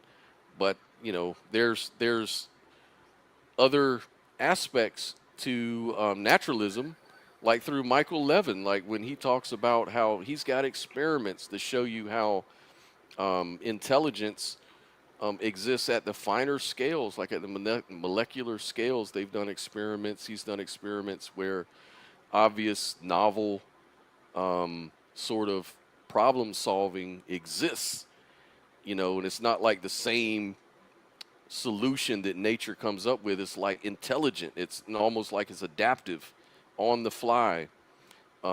And it's really fascinating. I mean, however you interpret it is fine, but it's really fascinating to see how nature has that capacity. And for a theist, I could see somebody like a theist say, "Well, that doesn't surprise me, because if God is the orchestrator of the natural world, then obviously it's going to act intelligent. It's going to be my image. It's going to do the things that I want it to do for whatever reason." And I just thought it was a really good kind of bridge that one could make. yeah. What I've seen in the last few years is constantly that attack that intelligent design is pseudoscience. And I've worked on that, and I have a list developed of 61 predictions based on intelligent design hypotheses which can be falsified. If you and as soon as you have something that you can demonstrate this scientifically false, you have actually a scientific hypothesis. And once you have a scientific hypothesis, then you have science. And that is what intelligent design has.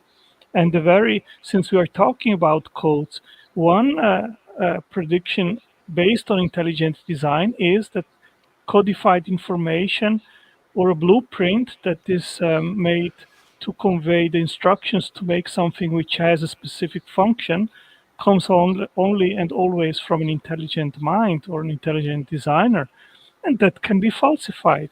Show me a blueprint that came by naturally without intelligence involved, and you falsified the prediction. And that has never been done, and I predict that it will never be done because we only know of intelligence that is capable to instantiate codes and languages and then use these codes and languages to convey information. My Yeah. my my issue with intelligent design is just the entire spectrum of it all. Because it's like you can have people who you have this that believe that the Earth is 6,000 years old and dinosaurs are fake, and but then you have the people who are, it's like they're discussing fine tuning. They're actually trying to come at it from a scientific perspective, and it's like it's all just jumbled together. Yeah, but the scope, and I think it is very useful, is just that you have two opposing proposals. One is that intelligence or an intelligent mind was involved in creating all the physical world, and in contrast, the other that it was not. And once you have actually demonstrated that intelligence was involved, then you have already moved a very big step forward from atheism. And then you can start subsequent questions. Well, if an intelligence is actually necessary to explain our physical world, what is its identity? And then, of course, you can start to think about philosophy and theology, which would Right. be a further step forward. Right, right. I was about to say that we can start talking about the nature of the mind. If we can all, first of all, agree that there is a mind behind everything. This is why my non-dualism, my idealism comes in. Like, I can go ahead and accept that there's a mind, but then we can talk about the nature of the mind itself. But, one thing I wanted to do, since we're on the topic, if you guys don't mind, I wanted to share a video of that Michael Levin. Are you familiar with Michael Levin, Caleb? I'm not. No. Okay, you might find this interesting. It's a very short sort of video that is kind of like a hold on, let me see if I can find it. Oh, 1 second. No, you're good. And we probably aren't all in agreement, since I am an atheistic naturalist, but it's like, right. I don't want us to have this turned into a theist versus atheist. Oh yeah, absolutely. That's what I'm saying. Like, I guess what I'm trying to say here is that it can fit with everybody. That's the problem, and it's kind of agreement with what you were saying. Like how, the spectrum is so large. Like, you've got people that say the world is 6,000 years old, whereas other, intelligent design folks can say, well, no, the world has to be millions of years, that the intelligence is through evolution and, what they call it, evolutionary theists. I think Michael Jones is one of these guys. So it can fit, but I just wanted to kind of show the basis for that. So in case any of you guys or my audience wasn't really even familiar what we're even talking about, because I know this is probably off topic a little bit, but I just kind of wanted to get that familiarized before we go on, if we're going to talk about that. Hold on 1 second. Let me just present it, share my screen. Yeah, it's a real short video.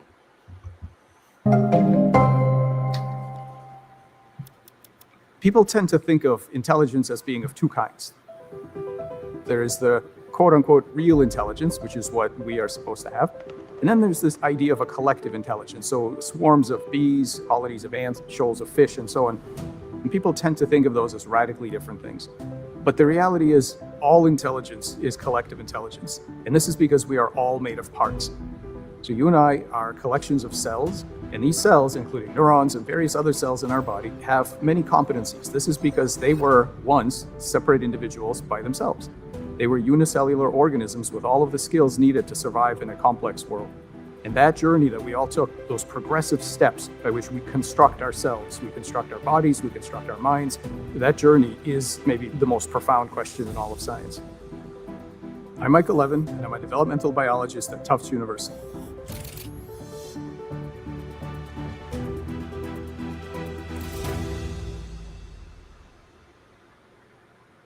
Developmental biology is maybe the most magical of all sciences because you get to see with your own eyes that journey that we all take from physics to mind. We all start out life as an unfertilized oocyte, and then slowly, gradually, step by step, that oocyte turns into a bunch of cells that self-construct an embryo, and eventually that embryo matures and becomes a large-scale adult. In the case of a human, it will be an individual with metacognitive capacities and the ability to reason, but we all have our origin in that chemistry and physics of that initial oocyte. And the magic of developmental biology is that there is a mechanism by which all of these cells get together and they are able to cooperate towards large-scale goals. This is the notion that biology uses what I call a multi-scale competency architecture, which basically means that we are not simply nested structurally in terms of cells, which comprise tissues, comprising organs and bodies, and then ultimately societies and so on. That's obviously true on a structural level. But more interesting is the fact that each of these layers has certain problem-solving competencies. Each one solves problems in their own space. So cells are simultaneously solving problems in physiological spaces and metabolic spaces and gene expression spaces, and tissues and organs are solving those problems. But for example, during embryogenesis or regeneration, they're also solving problems in anatomical space. They're trying to navigate a path from the shape of an early embryo or a fertilized zygote all the way up to the complexity of a human body with all of the different types of organs and structures. So the competency architecture refers to the fact that all of the parts inside of us and inside of all other creatures are themselves competent agents with preferences, with goals, with various abilities to pursue those goals, and other types of problem-solving capacities. What evolution has given us is this remarkable architecture where every level shapes the behavioral landscape of the levels below, and the levels below do clever and interesting things that allow the levels above not to have to micromanage and to be able to control in an interesting top-down capacity. One of the most important things about this emerging field of diverse intelligence is that we as humans have very limited capacity and finely honed ability to see intelligence in medium-sized objects moving at medium speeds through three-dimensional space. So we see other primates and we see crows and we see dolphins, and we have some ability to recognize intelligence. But we really are very bad at recognizing intelligence in unconventional embodiments, where our basic expectations strain against this idea that there could be intelligence in something extremely small or extremely large. People often criticize this approach by saying, well, then anything goes. If you can pick up a rock and say, I think this rock is cognitive and intelligent, there's a spirit with hopes and dreams inside of every rock. That's not what this is. This is quite different. As an engineer, what you have to do is you have to come up with a way to look at a particular system that doesn't overestimate its intelligence or underestimate its intelligence. If you treat complex animals as if they were clockwork, you're going to miss everything that's important and exciting about how they work. If you treat a clock as if it had a complex intelligence, you're going to waste a lot of time. But getting it right is fundamentally important. And so you have this spectrum where the engineer has to pick the right level for the right system. And it's critical not to then say, well, that doesn't sound like human intelligence. Right, we're looking for the basic minimal version.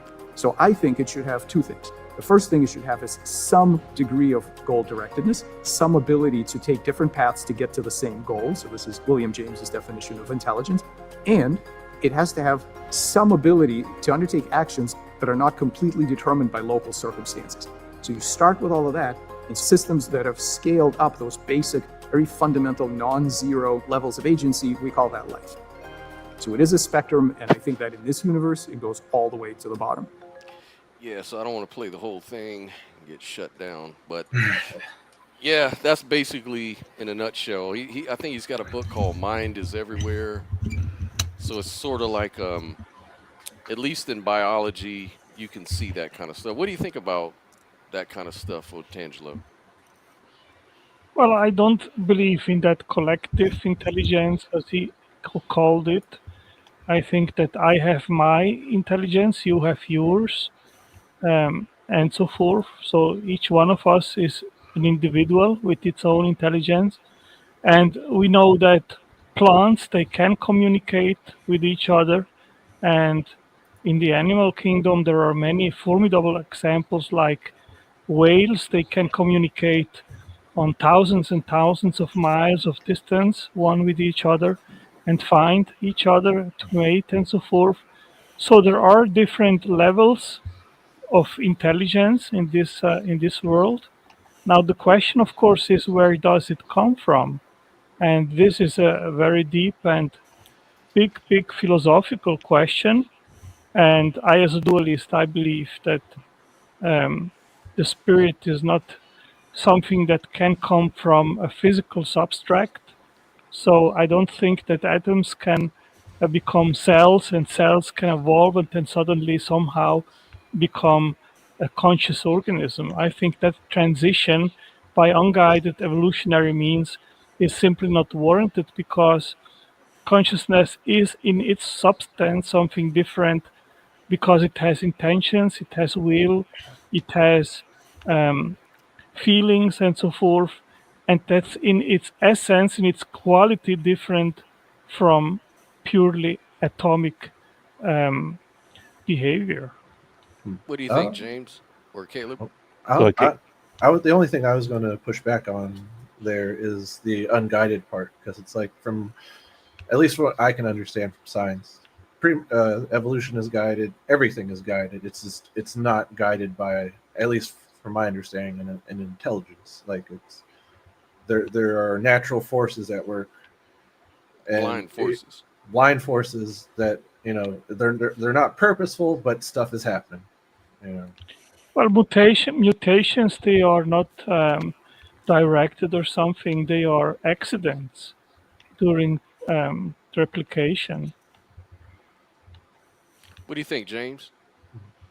I mean, I think the discussion reminds me of panpsychism, which I lean towards. I won't say I believe in panpsychism, but I will say that I find it credible, and it's the idea that if I had to pick one, it would be that. So, how do you, with panpsychism, let me ask you a question, though. With panpsychism, how do you resolve the combination problem? Can you articulate the combination problem? Okay, so the combination problem is the idea that, well, the combination is this, that if every little part of the system is conscious, so as you put the little conscious pieces together, it creates this super consciousness that's all unified in unity to one self or one certain. Like a rock isn't conscious because there's no organization there.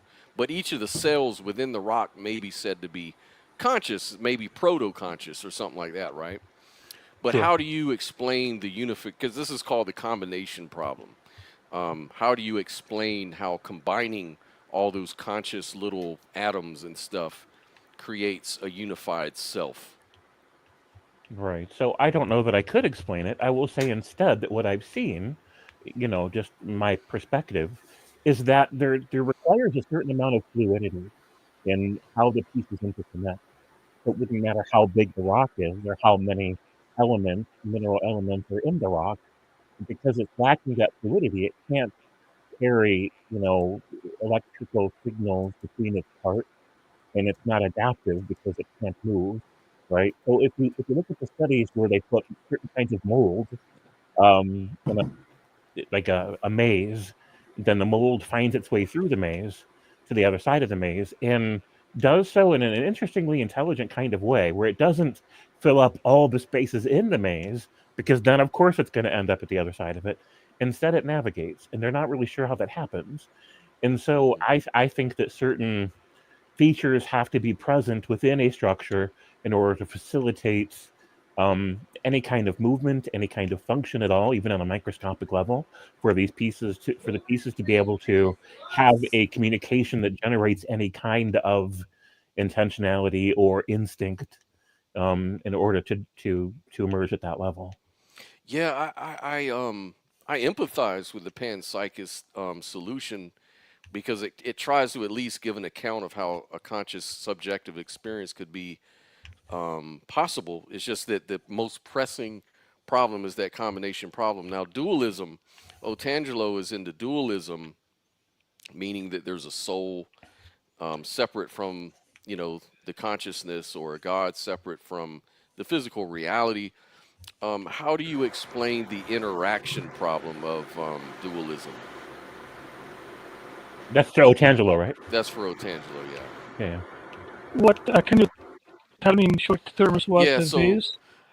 Yeah, so the interaction problem is considered in philosophy the most pressing problem for that. So the interaction problem in dualism is the question of how the mind and body can interact, given that they are considered to be separate entities. Yeah, that is something that we don't know. We know it works because I am conscious. I can will to move my arm, and then I can immediately move it. So this is an interface that works.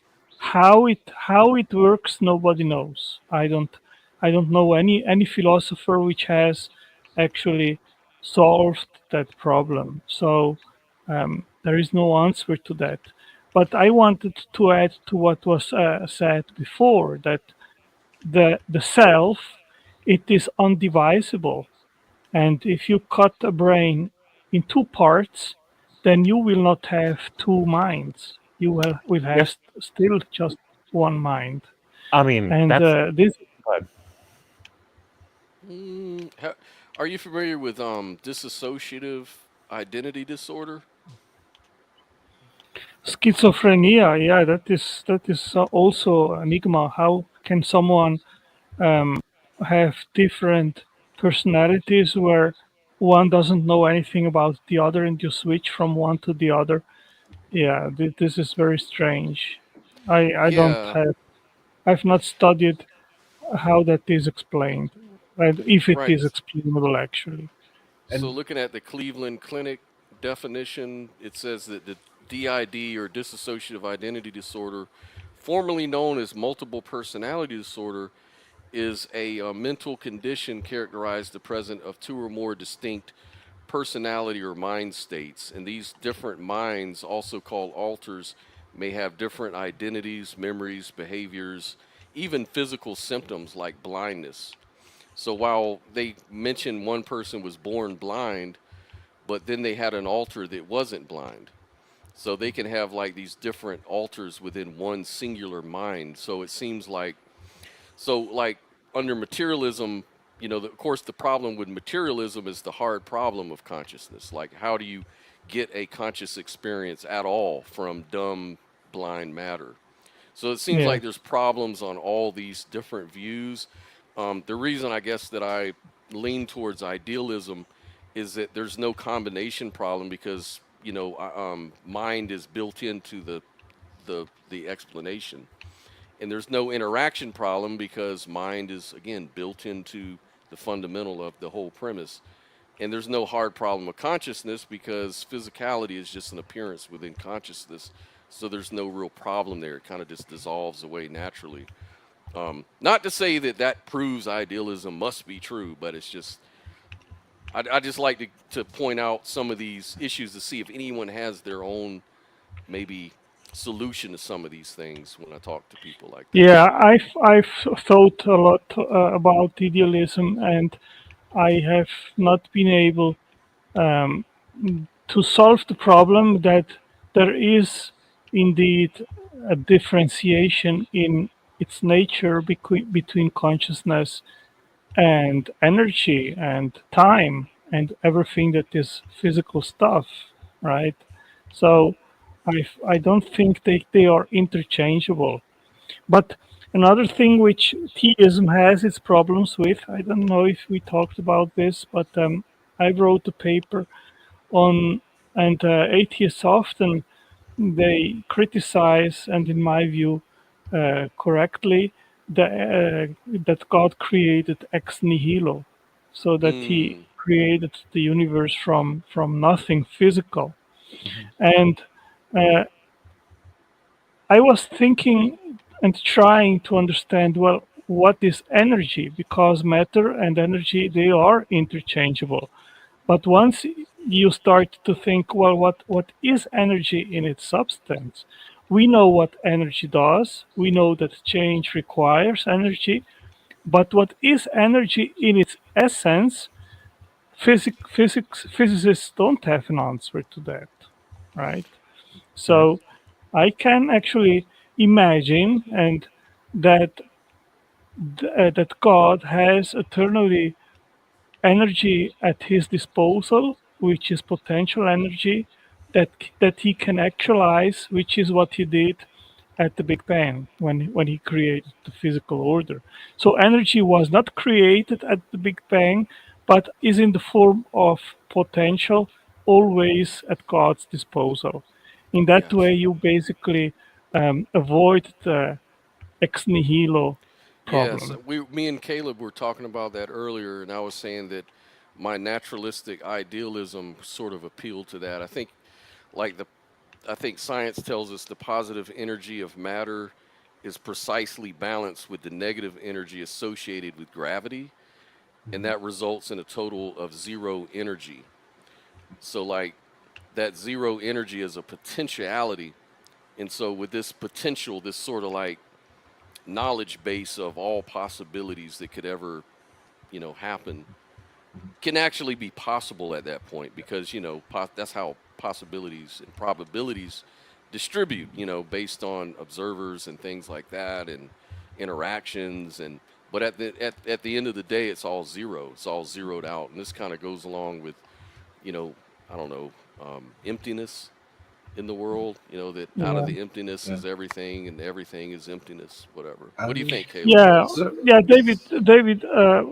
No, William Deutsch. Lane Craig. He gave a good answer to that, and he said that's obviously an absurd proposition because if you have debt on the bank, if you have, let's say, $100 debt on the bank, and in another bank account you have $100 positive, then at the end of the day, your bank account balance is zero because in one you have 100 less minus, and in the other you have 100 plus.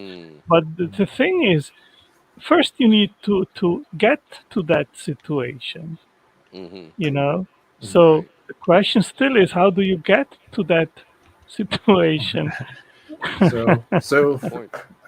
For me, it's like I don't think I can answer the mysteries of consciousness. All I can really do is explain my naturalistic explanation, and that's I do believe that there was always something. I just don't believe that something was a god. It's like there was these initial conditions. There was a very hot and dense state, and from that we got the universe as we know it.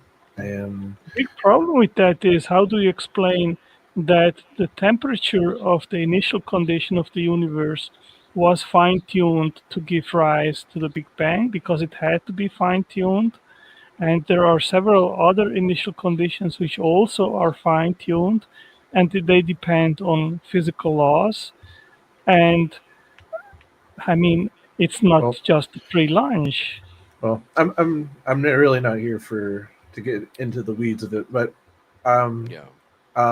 the way I see it though is when it comes to consciousness, it's like the whole reason we're able to get complexity in the universe, or at least in certain pockets of the universe, such as the Earth, is due to a decrease in entropy.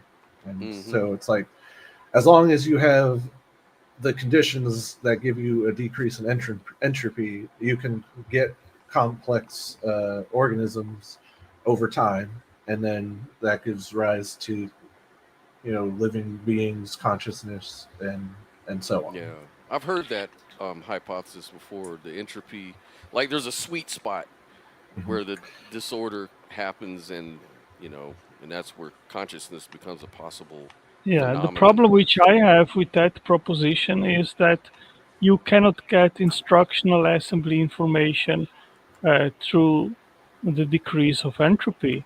And we know that life depends, and Paul Davies, he gave a very succinct and nice description of what life is. He said, life can basically be described as chemistry plus information. And I fully agree with that.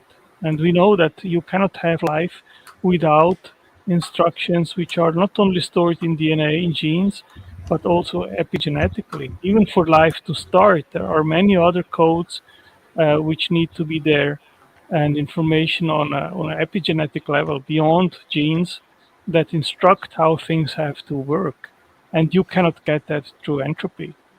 Why can't we get it through entropy exactly? Because we have never experienced that entropy can instantiate instructions which dictate how things have to operate in order to have, for example, complex machines which have specific tasks and functions. That's precisely what we see in the cell, where you have the genetic information which is transmitted through transcription and translation through RNA polymerase and the ribosome.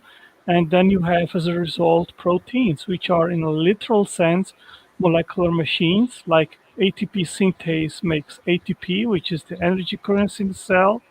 then the ribosome itself is a factory which makes the proteins and so forth. And there are at least, I wrote a book on this, actually a trilogy on this, about 1,200 proteins which are absolutely life essential. If you remove any of these 1,200, you don't have a living cell. And I mean, you can falsify the prediction which I gave previously. Show me how an alternative mechanism to a mind and to intelligence can create a blueprint, instructions, codes, and languages which then dictate how to make complex machines. Once you show that, then you have actually falsified intelligent design. Well, maybe I'm just too stupid and ignorant, but I'm not seeing the issue between entropy and what we got. So I'm just going to leave it at that. Yeah. Well, I've actually got to shuffle off because you hear my cats in the background. They're crying for food. I got to feed these guys, man. But we've gone on for almost 4 hours. Wow, this is going to be a record. Anything you guys want to say to close out? For me, the issue about whether or not there's a God is really an emotional issue. Because, the word God, like the word divine, seems to me like an emotional statement. Like somebody says God, they're talking about the awe that they feel about a concept, right? So if somebody were to convince me that there must have been an intelligent prime mover, world designer, whatever, they might think, oh yeah, I've convinced James that there's a God. But they haven't, because if I don't feel that kind of way about the concept of an intelligent designer, prime mover, etc., then it's not a God to me, right? The same way that the sun exists, and some people worship the sun, that means they've got a God. It's the sun. The sun exists, but it's not my God because I don't relate to it in that way. So, all these conversations about whether or not there's a God to me seem like conversations about whether or not we should feel a certain way. If a theist asked you, well, is it possible that the non-God belief is emotionally driven? How would you answer that? Well, I mean, I don't know. Is non-emotion an emotion? And I tell Christians this all the time. I'm like, look, it is possible that the reason I don't feel that awe, which they call a calling, right? The reason I don't feel it, maybe it's because I've got complex PTSD or I'm chronically depressed. Maybe that's what's in the way. I don't know. But because I don't feel it, I don't feel it. You don't feel it, right? That's it. And I don't know why I don't feel it. Go ahead, Caleb. I think the only thing I was going to touch upon was the fine tuning, because to me, at least, give it just some pushback, is that it's like what I feel like fine tuning is limiting the theists are accidentally limiting their own God's power. It's like why couldn't God create the universe in a different way and just have the constants be that, or it's like why couldn't life as we know it be able to survive under these different constants, because God just wills it to be so. Last word, Otangelo. Yeah, I've heard this objection many times, Caleb, but the thing is that God cannot do anything. And if someone says God is omnipotent, then this omnipotence has to be defined. God cannot do illogical things. He cannot create a square circle. He cannot lie and say the truth at the same time. And in the same sense, in regards of the physical universe, if he would have created a completely chaotic world, then life would also not be possible.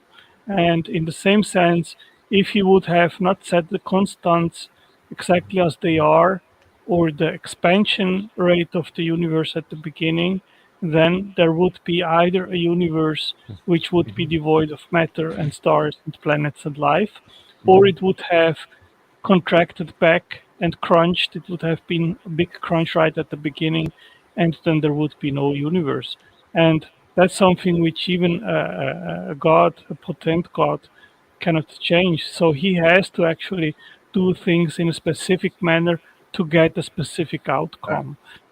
I get what you're saying, but from my own upbringing in Christianity and understanding Christians afterwards, is that they'll say that God can't go against the laws of mathematics and logic, but they say all the time that God can break the laws of nature. And so to me, it's like, nature seems to be separate from those things. So why couldn't God create nature in a different way?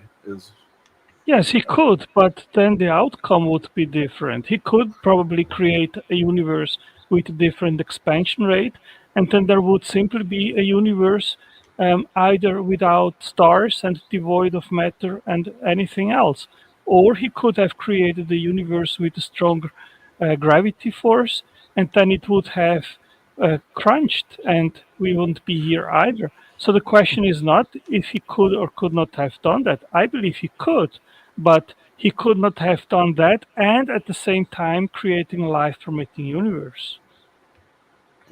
I mean, but what I'm getting at though is like he could have made the constants completely different and have life be permissible under those different constants, and that would have just been the norm that we grew up with. It's because it's like, to me, it's like if God can break the laws of physics or the laws of nature, and just it's basically his playground, then he doesn't need constants because he could just make a world that exists without any natural constants to depend on, like miracle. Yeah, let me try to give you an analogy here.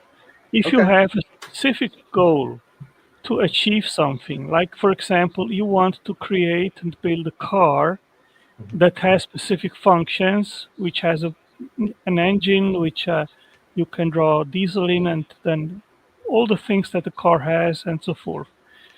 You cannot have it in any kind of way. You need to have it in a specific way in order that it can actually perform that function, right?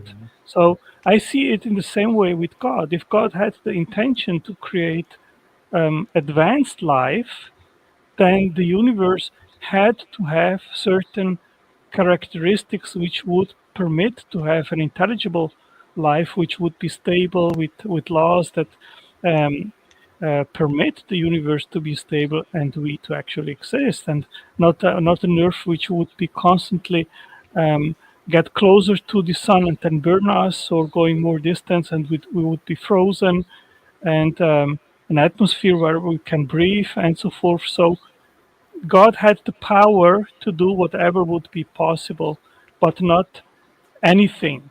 He couldn't have created a world with life, but with different constants, because if he would have had a different expansion rate, then we would have certainly not have stars and planets and in the end life. I mean, I'll just say I think me and Angela are just on two different wavelengths. So yeah, it is what it is. But, Yeah. Well, you know what we've done though? What the positive thing is we've got one Christian and three unbelievers having a decent conversation.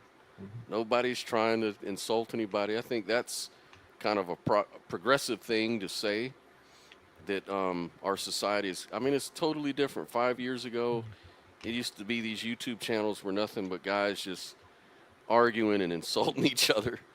And I think as long as we're open to being influenced by each other and listening to each other's arguments, we're on the right track, man. Yeah. Yeah, no, it was great talking with you, Angela and James. Yeah, same. And nice to meet you, Caleb. Haven't met you in person, so that was really a treat. It was nice meeting you too, Scott. Yeah. All right, guys. Till next time, y'all like and subscribe if you like what we do. And until next week, we out. Peace. Bye-bye.